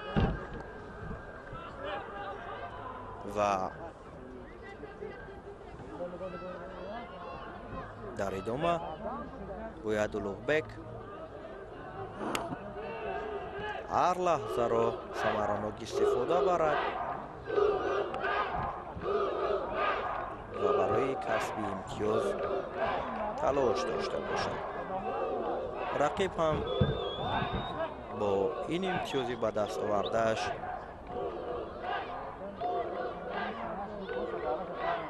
قناعتمند نیست و در تلاش است که باز امتیاز نوبتی را به قید گیرد.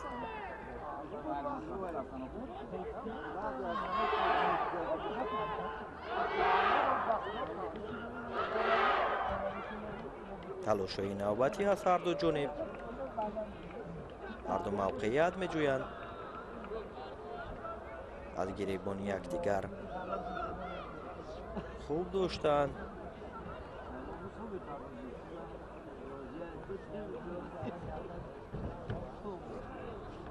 برای انجام دادن مسابقه اولوغبک یک حرکت کرد. کوشش از جانب صادق اوزارنج امتیاز بدن را به قید میگیرد.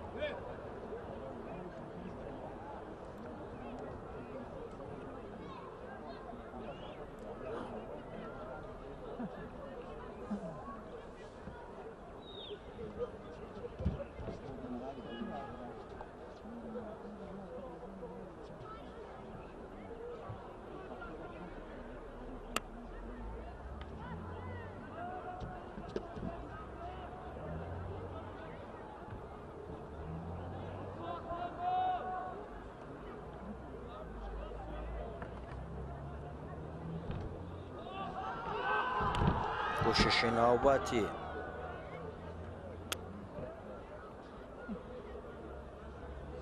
از جانب پهلوان ایرانی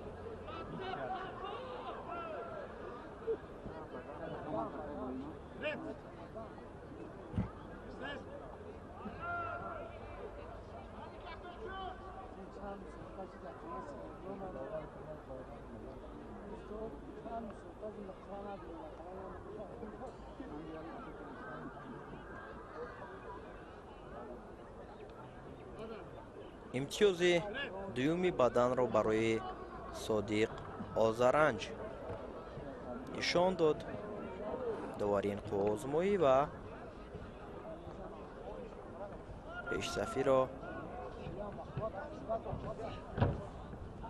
идома медиҳад. варзишгари кишвари Эрон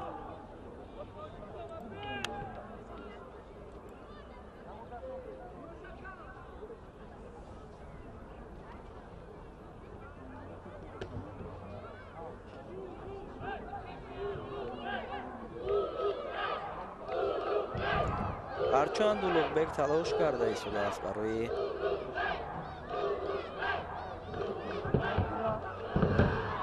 касби имтиёз, инҷо барои паҳлавони эронӣ боз имтиёз аст. сеюмин баданро дар баробари имтиёзи паҳлӯӣ ба даст овардааш Содиқ Озаранҷ ба қайд мегирад. ҳарчанд Улуғбек талош карда истодааст, вале барояш имкон даст намедиҳад ки соҳиби имтиёз шавад.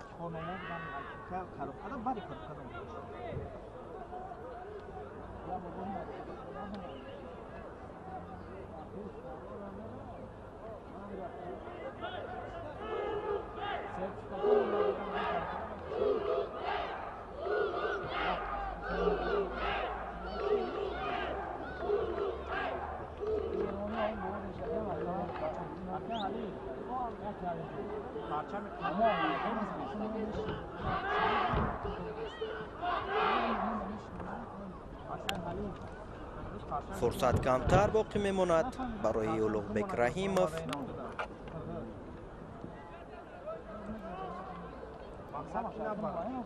ва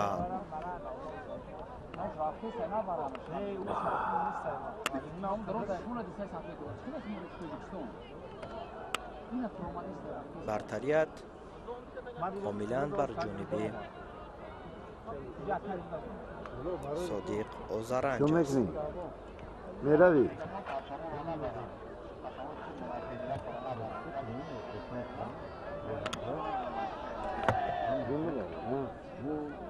Улуғбек дар соли 2025 дар чемпионати Тоҷикистон оид ба куштини кураш нишони тиллоро ба даст овард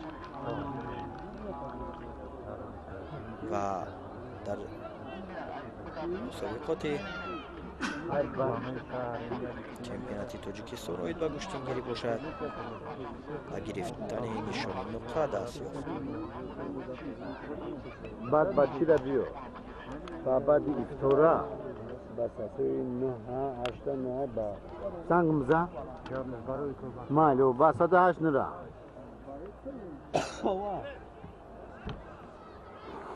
рақобат идома меёбад.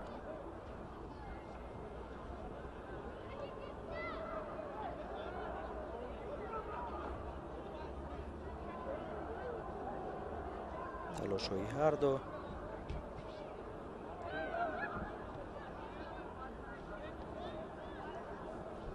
боз барои касби имтиёз.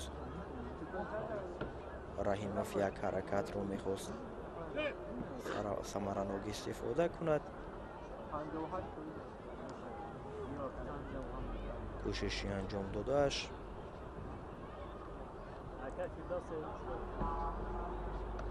натиҷаовар нашуд ва дигар бора ҳаракатҳоро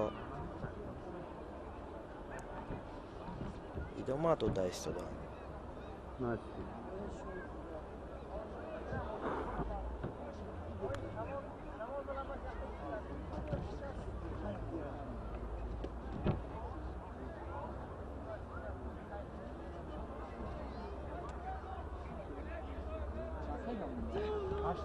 сонияҳои поёнии вақти آزموی وقتی بخوری همینطور وقت به انجام میرسد و صادق آذرنج با در این برتریت بخوری امتیاز اولویت پهلو و نصیب 3 نماینده امتیاز جمهوری بدن اسلامی ایران صادق آذرنج. برای In this contest winner representing Islamic Republic of Iran صادق آذرنج. و به مرحله نهایی راه می‌یابد. اولوغبک رحیموف باشد با غزلشوی دولتشاه در وزن 95 کیلوگرم و گرفتن نشانهای برنجی مشرف گردیدند.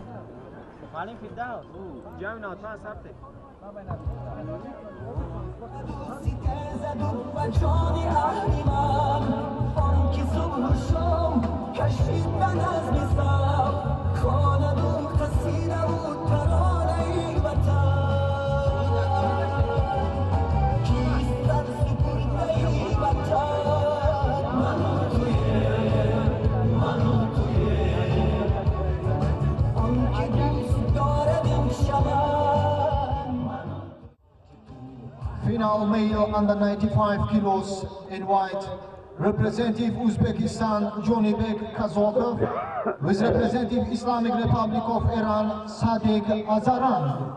بخوری نهایی وزن تا 95 کیلوگرم میانی مردان و گیریم دعوت کرده می شود نماینده جمهوری ازبکستان جانیبک کازاکوف و نماینده جمهوری اسلامی ایران صادق آذران. رقابت نهایی وزن 95 کیلوگرم میانی دو نماینده دو کشور برادر ورزشکاری ازبکستان و ورزشکاری ایران صورت میگیرد. هر دوی چهره ها معرفی گردیدند.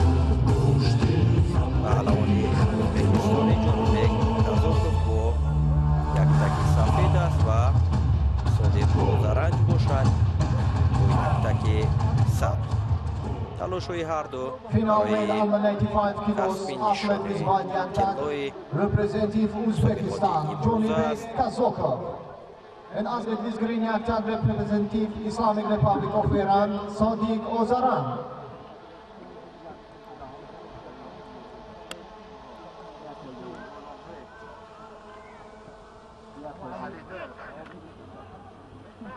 رقابت آغاز گردید.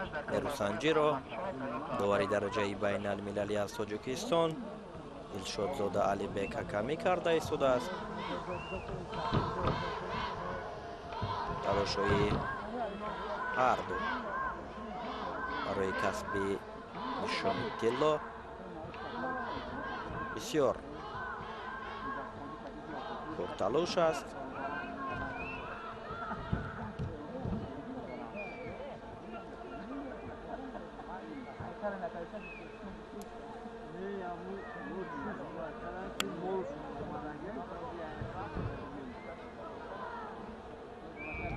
هر دو هنر شایسته خود را در رقابت‌های مقدماتی نشان دادند.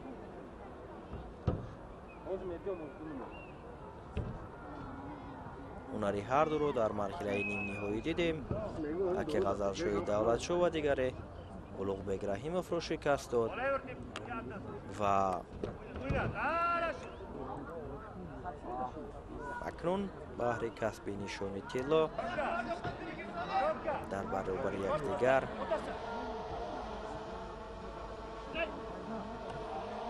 کوشش کرده ایستادند.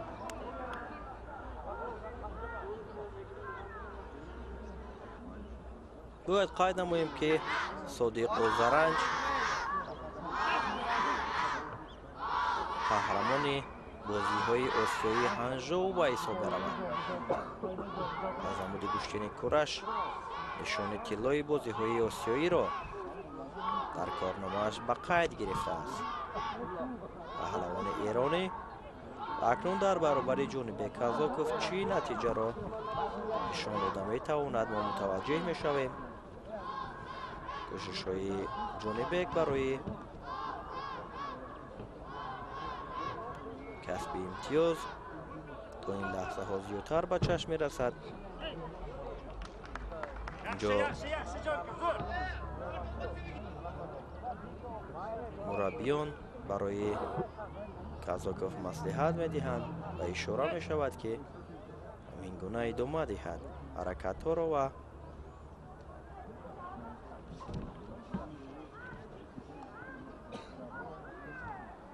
کارشان تا این لحظه ها بی نتیجه اثر داد. هنری برابر دارند.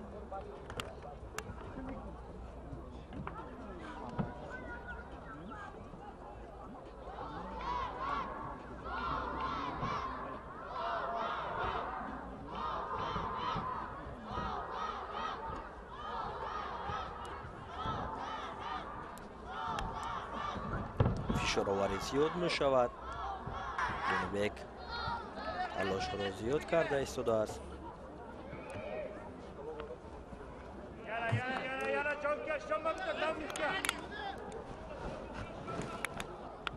برای صادق آذرنج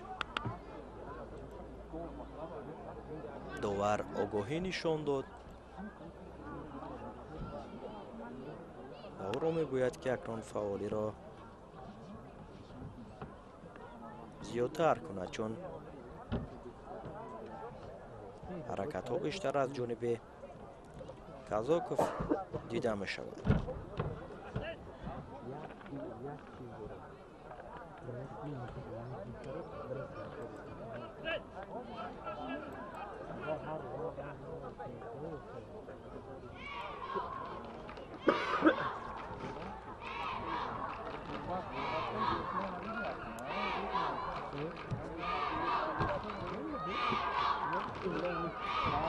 حرکت ها زیاد می شود.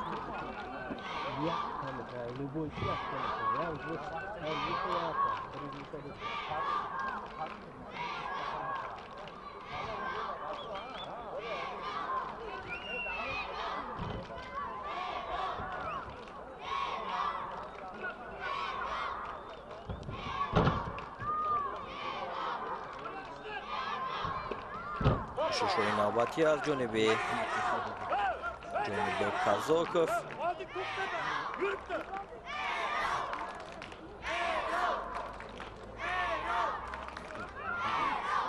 اینجا نورسان هم دستگیری میکنند پهلوانان را.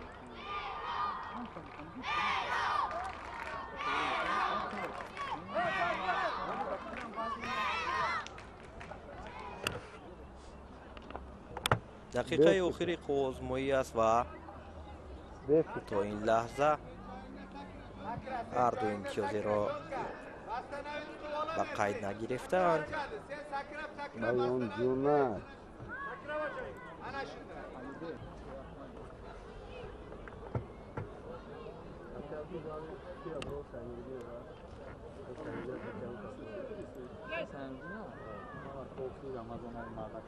بعد رمضان نه بعد رمضان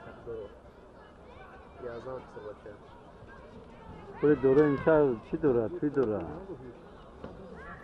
حرکت ها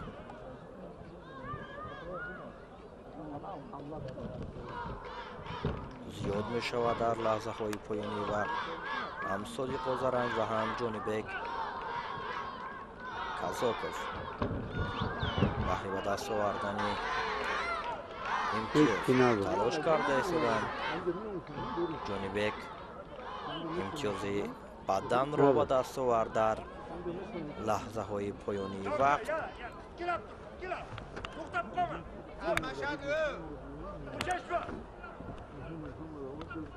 پیش‌صفی را در اختیار گرفت حلقه پهلوانی ازبکستانی.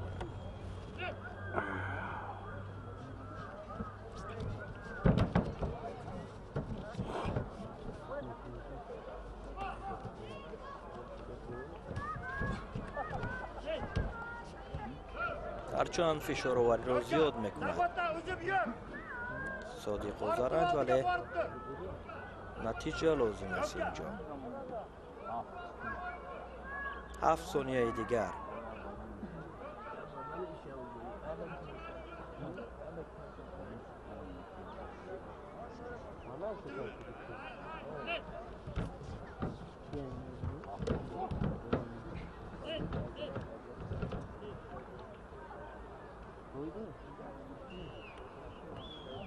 Eron buydu.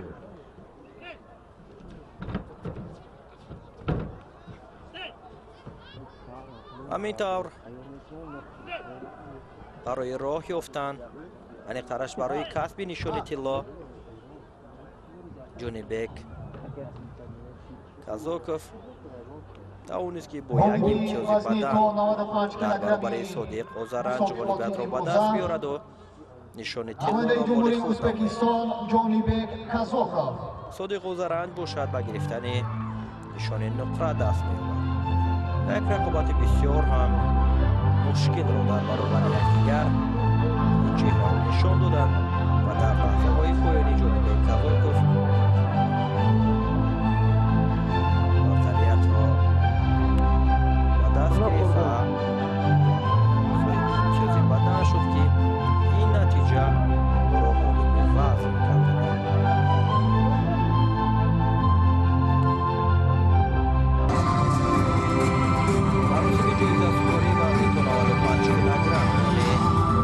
گزینه سیوم افتخاری را در این وزن پهلوانان جمهوری تاجیکستان اولوغبek رحیموف و دولتشاه غزلشاه دولتشاه به دست آوردند. برای ورزشکاران تاجیکستان نصیب گشت اولوغبek رحیموف با غزلشاه دولتشاه مدال‌ها را برای غالبان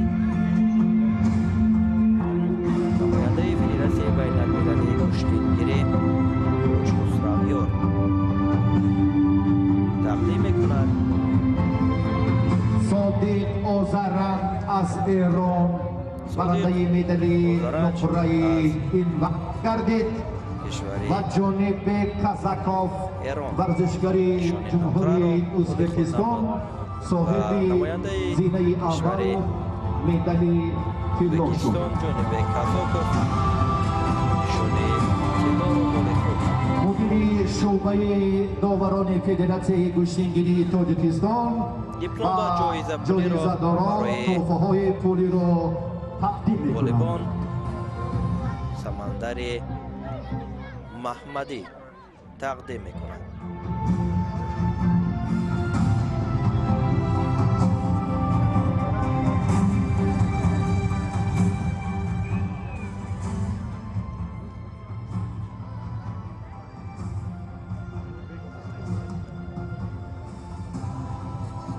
از صبرینا اکرمова مدیر بخش کوربو جوانان نماینده جمهوری ازبکستان اکنون بر رقابت ایمنی‌های در وزن بکمراد اوکیبایف با جایزه‌داری به اضافه 95 کیلوگرم توجه می‌کنیم. نماینده جمهوری تاجیکستان داداخان قربانعلیев бекмурод олтибоев иштирокчии бозиҳои олимпии токио 2020 бо яктаки сафед аз кишвари ӯзбекистон ва рақибаш паҳлавони тоҷик дадахон қурбоналиев бо яктаки сабз рӯи гилем мебароянд ва барои роҳ ёфтан ба марҳилаи ниҳоӣ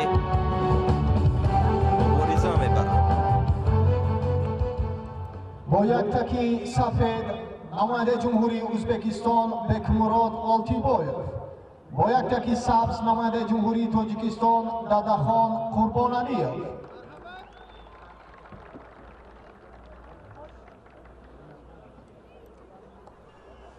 рақобат оғоз мешавад ва таваҷҷӯҳ мекунем ки чӣ гуна ҳунарнамоиро ин паҳлавонон дар баробари якдигар нишон медиҳанд.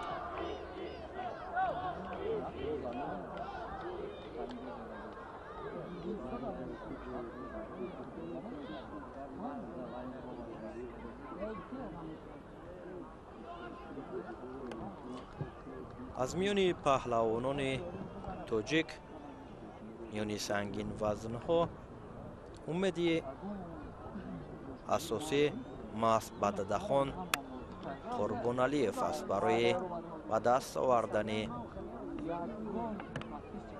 нишонҳо аз ин мусобиқа. дар марҳилаи чаҳор як ниҳоӣ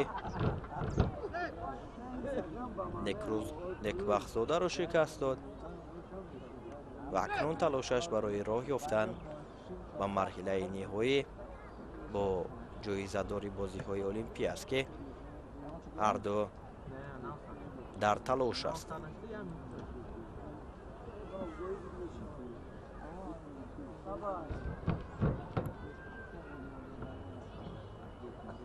ҳарду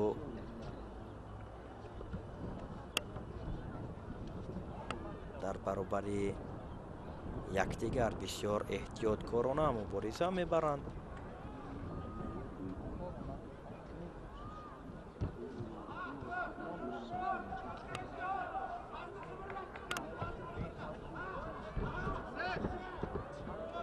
ишораварӣ аз ҷониби Олтибоев. зиёд мешавад.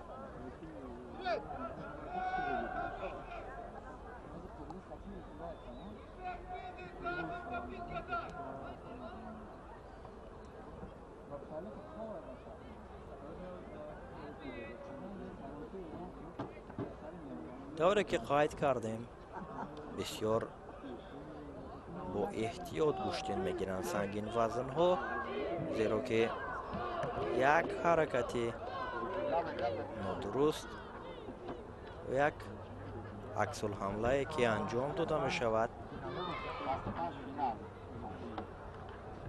тақдири ту озмоиро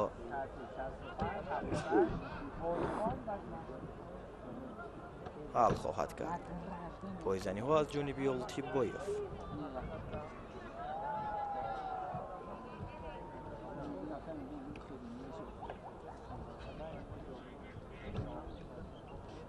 Дадахон ҳам дар ҳаракат аст.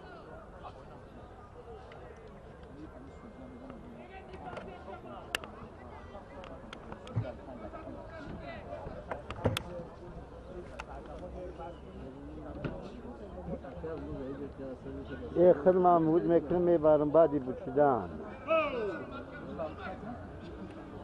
او عبدالله ҳамондари маҳмадӣ ишора мекунад барои ҳарду ки гӯштин бигиранд, фаъол бошанд. گفتی اکه غمم نتی зеро ки ҳеҷ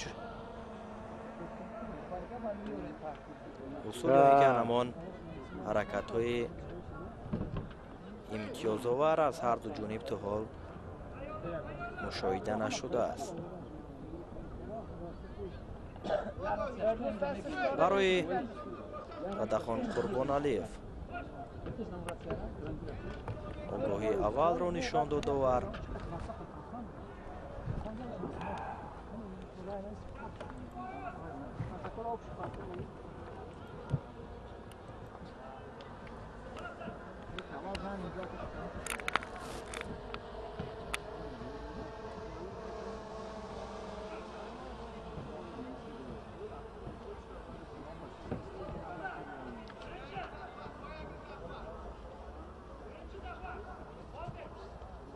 ҳеҷ ҳаракат ё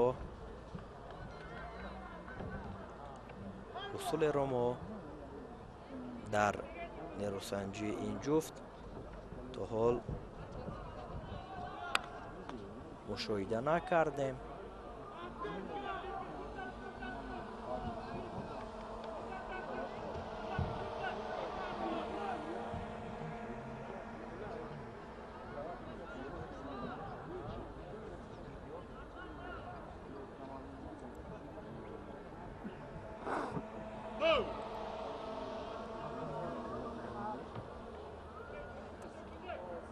сонияҳои поёнӣ вақти асосӣ аст.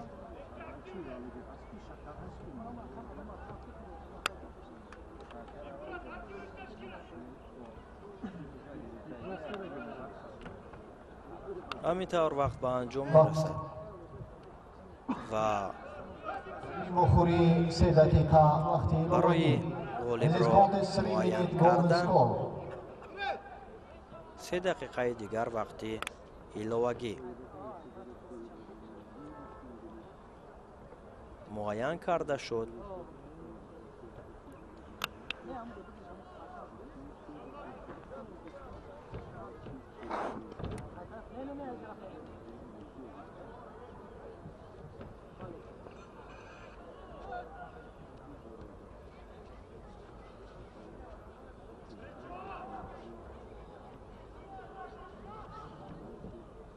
هر دو فشاروری را زیاد میکنند، هم ددخان و هم بکمراد، ولی اجرایشی اصول در اینجا دیدن همه شود. حرکت نوبتی از جانب التیبایف.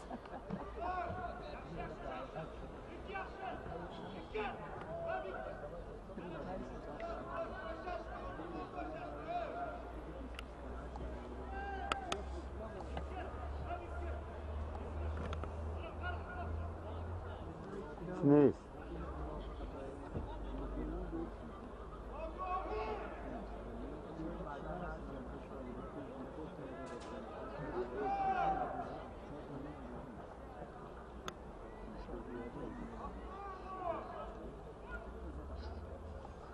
اطراف حرکت آخرینه که انجام یافت،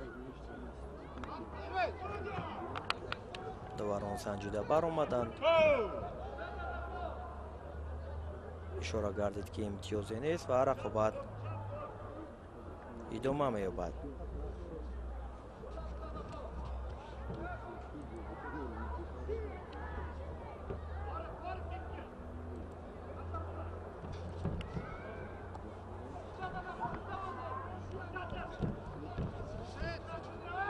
فشارآوری زیاد می شود از جانب بکمراد و همینطور برای ددخان قربانعلیف تنبیه نشان داده می شود که این پیروزی در این باخوری بکمراد فالسیت نصیب نماینده جمهوری ازبکستان بکمراد اولتیبایف در مرحله نیمه‌نهایی سنگین وزن‌ها غالبیت را به دست آورد و مرحله نهایی برآمد و ددخان قربانعلیف باشد مدال برنجی را به دست آورد.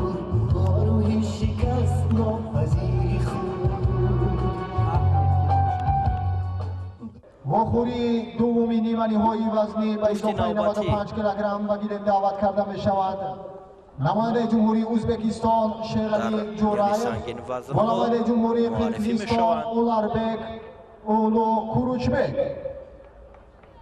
نماینده کشور ازبکستان شیرعلی جورایف با نماینده کشور قرقیزستان برای راه یافتن به مرحله نهایی میدان میشوند. شیرعلی جورایف با یک تک سفید است Athlete with white attack representative Uzbekistan Sherali Jurayev and athlete with green attack representative Kyrgyzstan Ulu Kuruchbek.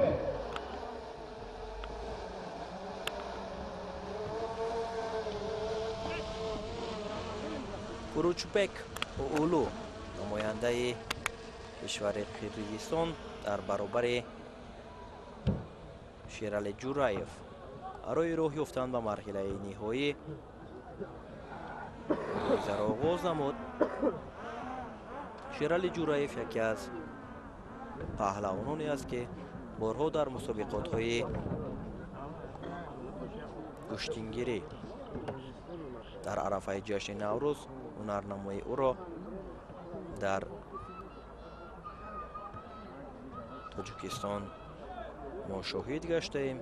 سال قبل در ناحیه خوالنگ برای شاه جایزه با شکر محمد میر محمدов هم مبارزه برده بود که رقابت آنها مساوی انجام یافت و اینک برای راه یافتن به مرحله نهایی یعنی سنگین وزنها در نخستین مسابقات بین المللی در پنجاکین با کوروچبک اولوی قرقیزستانی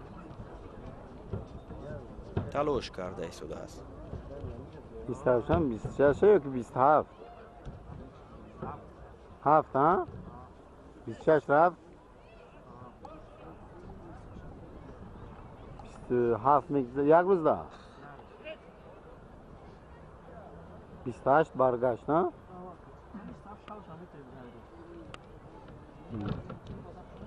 هر دو حرکت کرده ایستادند قربان برای بو بدخشان داره نه کسب امتیاز.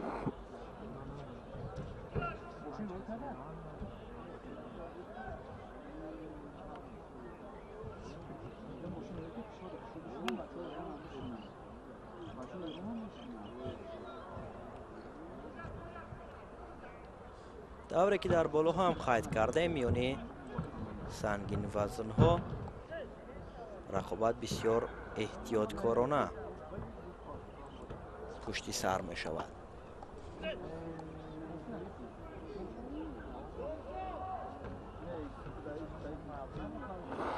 کماندر کم حالت های به میان می آید که یعنی سنگین وزن ها همان حرکت یا اصول های امتیاز آوره که کاملا حلال است من میبینم مشاهده می شود. برای بعد من نخنه خودم برای کوروچبک اگر بیار از جا آگاهی نشان داده شد عصب نیست به خاطری از همین ما خونه گلیم بیرون بر اومدن این نه اوی حرکت شیرعلی جورایف را بعدی فینال هم 4-5 فینال تمام بود میشه بدن بهاگذاری کرد بداوی خواه داوری درجه بین المللی دلشاد زاده علیبک و در آن همان بداو گرم میشه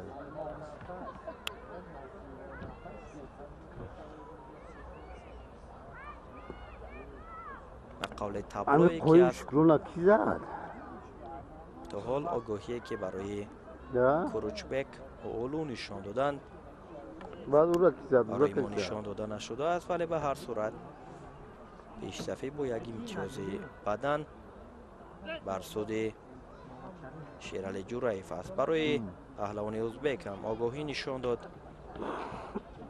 داور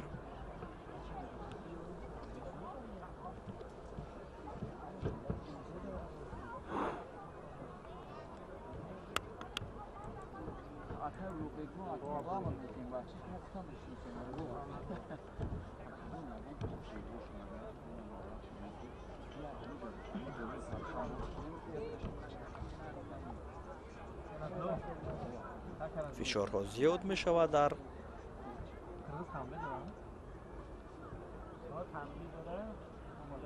لحظه های پایانی وقت. 1 دقیقه دیگر باقی مانده است.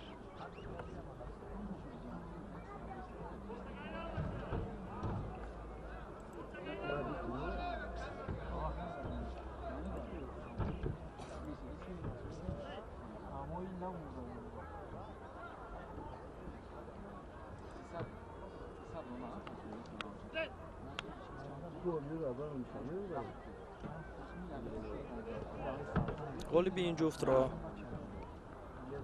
بکمرودال تیبایف انتظار است و کوشش نوبتی امتیاز پهلو برای شیرعلی جورایف. فکر میکنم که دیگر کوروچبک اولو در برابر جورایف کاری کرده نمیتواند و ما فینال دو نماینده ازبکستان را میان سنگین وزن ها خواهیم دید.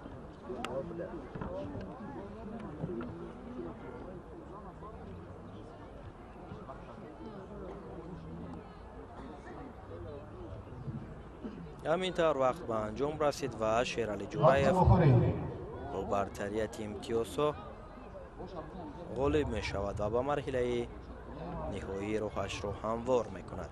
کوروچبک اولو باشد به گرفتن مقام سیوم دست می یابد. در این مخوری غالبیت نصیب نماینده جمهوری ازبکستان شیرعلی جورایف. او با واخوری نهایی برآمد و رقیبی او و گرفتن زینه سوم مشرف گردید.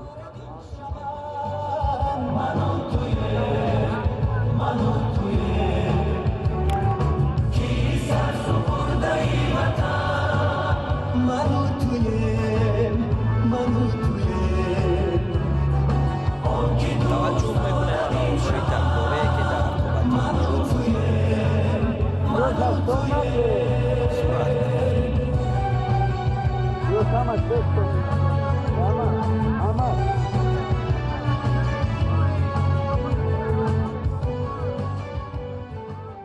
اشتراکی بازی‌های المپیک توکیو 2020 اکنون رقابت نهایی سنگین وزن‌ها میان دو نماینده کشور ازبکستان با نماینده دیگری جمهوری ازبکستان اکبادور شیرعلی تیبایف جورایف با شیرعلی جورایف در مرحله نهایی راه یافتند.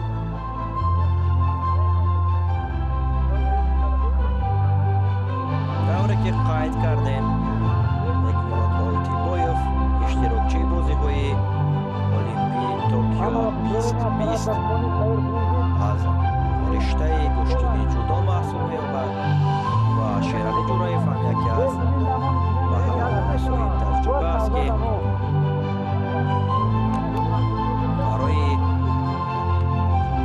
کسب نشان طلا اصل ویزواید یک تاک رپرزنتیف ازبکستان بکمرود اولتیبویف و اصل ویزگرین یک تاک رپرزنتیف ازبکستان شیرعلی قوی جورایف میکنند.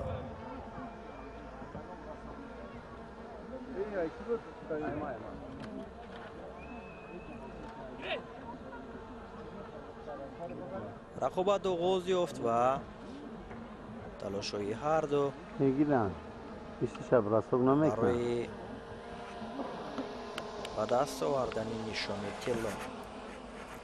فکر میکنم که یک رقابت برادرانه و دوستانه را هر دو نشان میدهند. آن انتظاری هایی که مخلصان دارند و من همان پرتافت های جالب فکر میکنم که در این رسانجی ما شاهد نخواهیم شد. به هر صورت نو بسته از برد و باخت بیکمراد یا اینکه شیرعلی مدال طلا را پهلوانان ازبکستان به دست میارند. همین طور در مسابقات امروزه باید قید نماییم که دو نشان طلا نصیب ورزشکاران تاجیک گردید و 3 نشان طلا را باشد ورزشکاران کشور ازبکستان از آن خود کردند. گوییم هم خطا نمیکنیم زیرا که در این وزن هم الکی مدال طلا نصیب ورزشکاران ازبکستان می شود.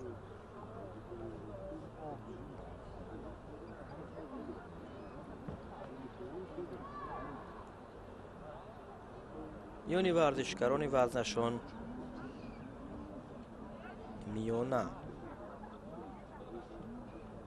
ورزشکاران تاجیکستانی نرنمایی خوب انجام دادن، ولی میانه ورزشکاران وزنشان گران در وزن 95 کیلوگرم و جمعی 95 کیلوگرم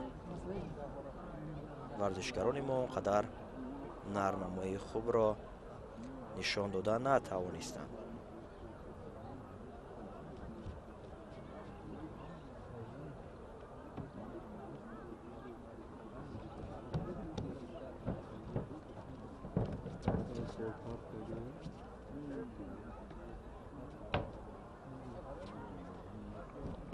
اما نیروسنجیشان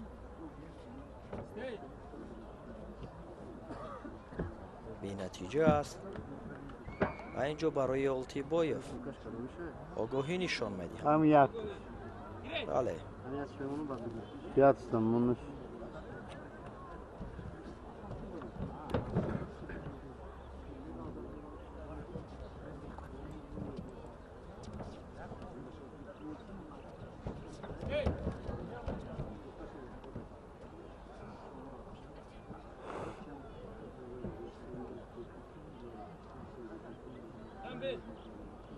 танбеҳ барои бекмурод.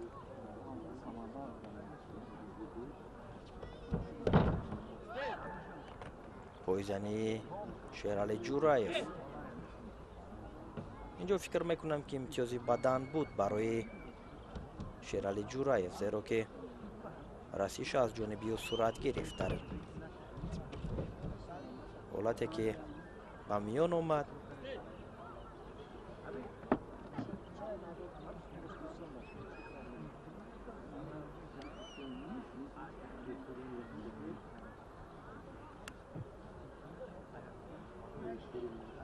фикр мекунам ки доварон он ҳолати ба миён омадаро тафтиш мекунанд. бале, имтиёзи бадан баҳогузорӣ карда мешавад барои Шерали Ҷураев.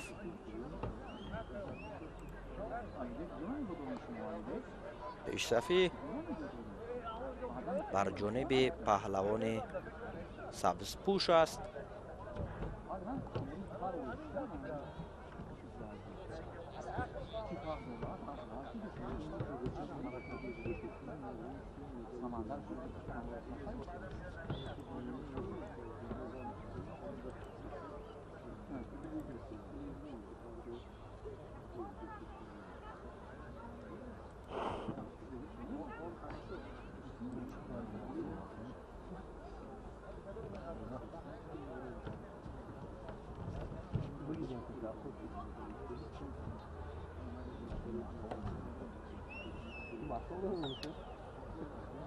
олтибоев талошҳоро зиёд мекунад.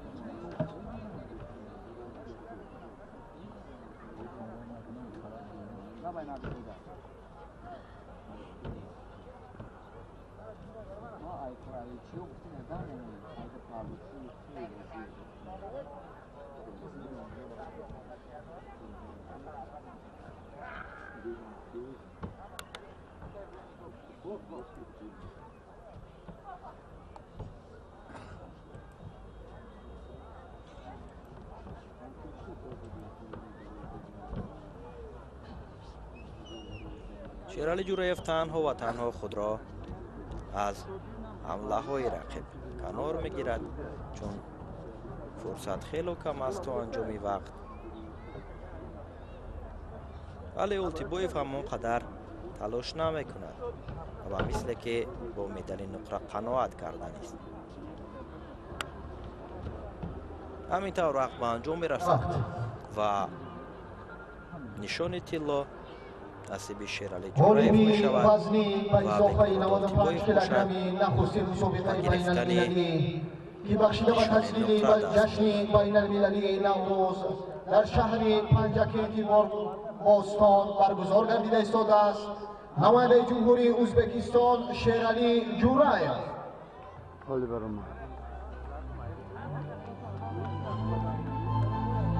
یک رقابتی قول دیگر قدر شدتناک نبود و مراسم جایزه سپاری سنگین و وزنها اینجا داداخان قربانی جمهوری قرقیزستان صورت میگیرد. از مقام‌های سیوم را نمایندگانی که معرفی شدن خواهش میکنیم که با برندگان مدال‌های از قرقیزستان و داداخان قربانالیف از تاجیکستان پولی را تقدیم نمایند. و دست آوردند.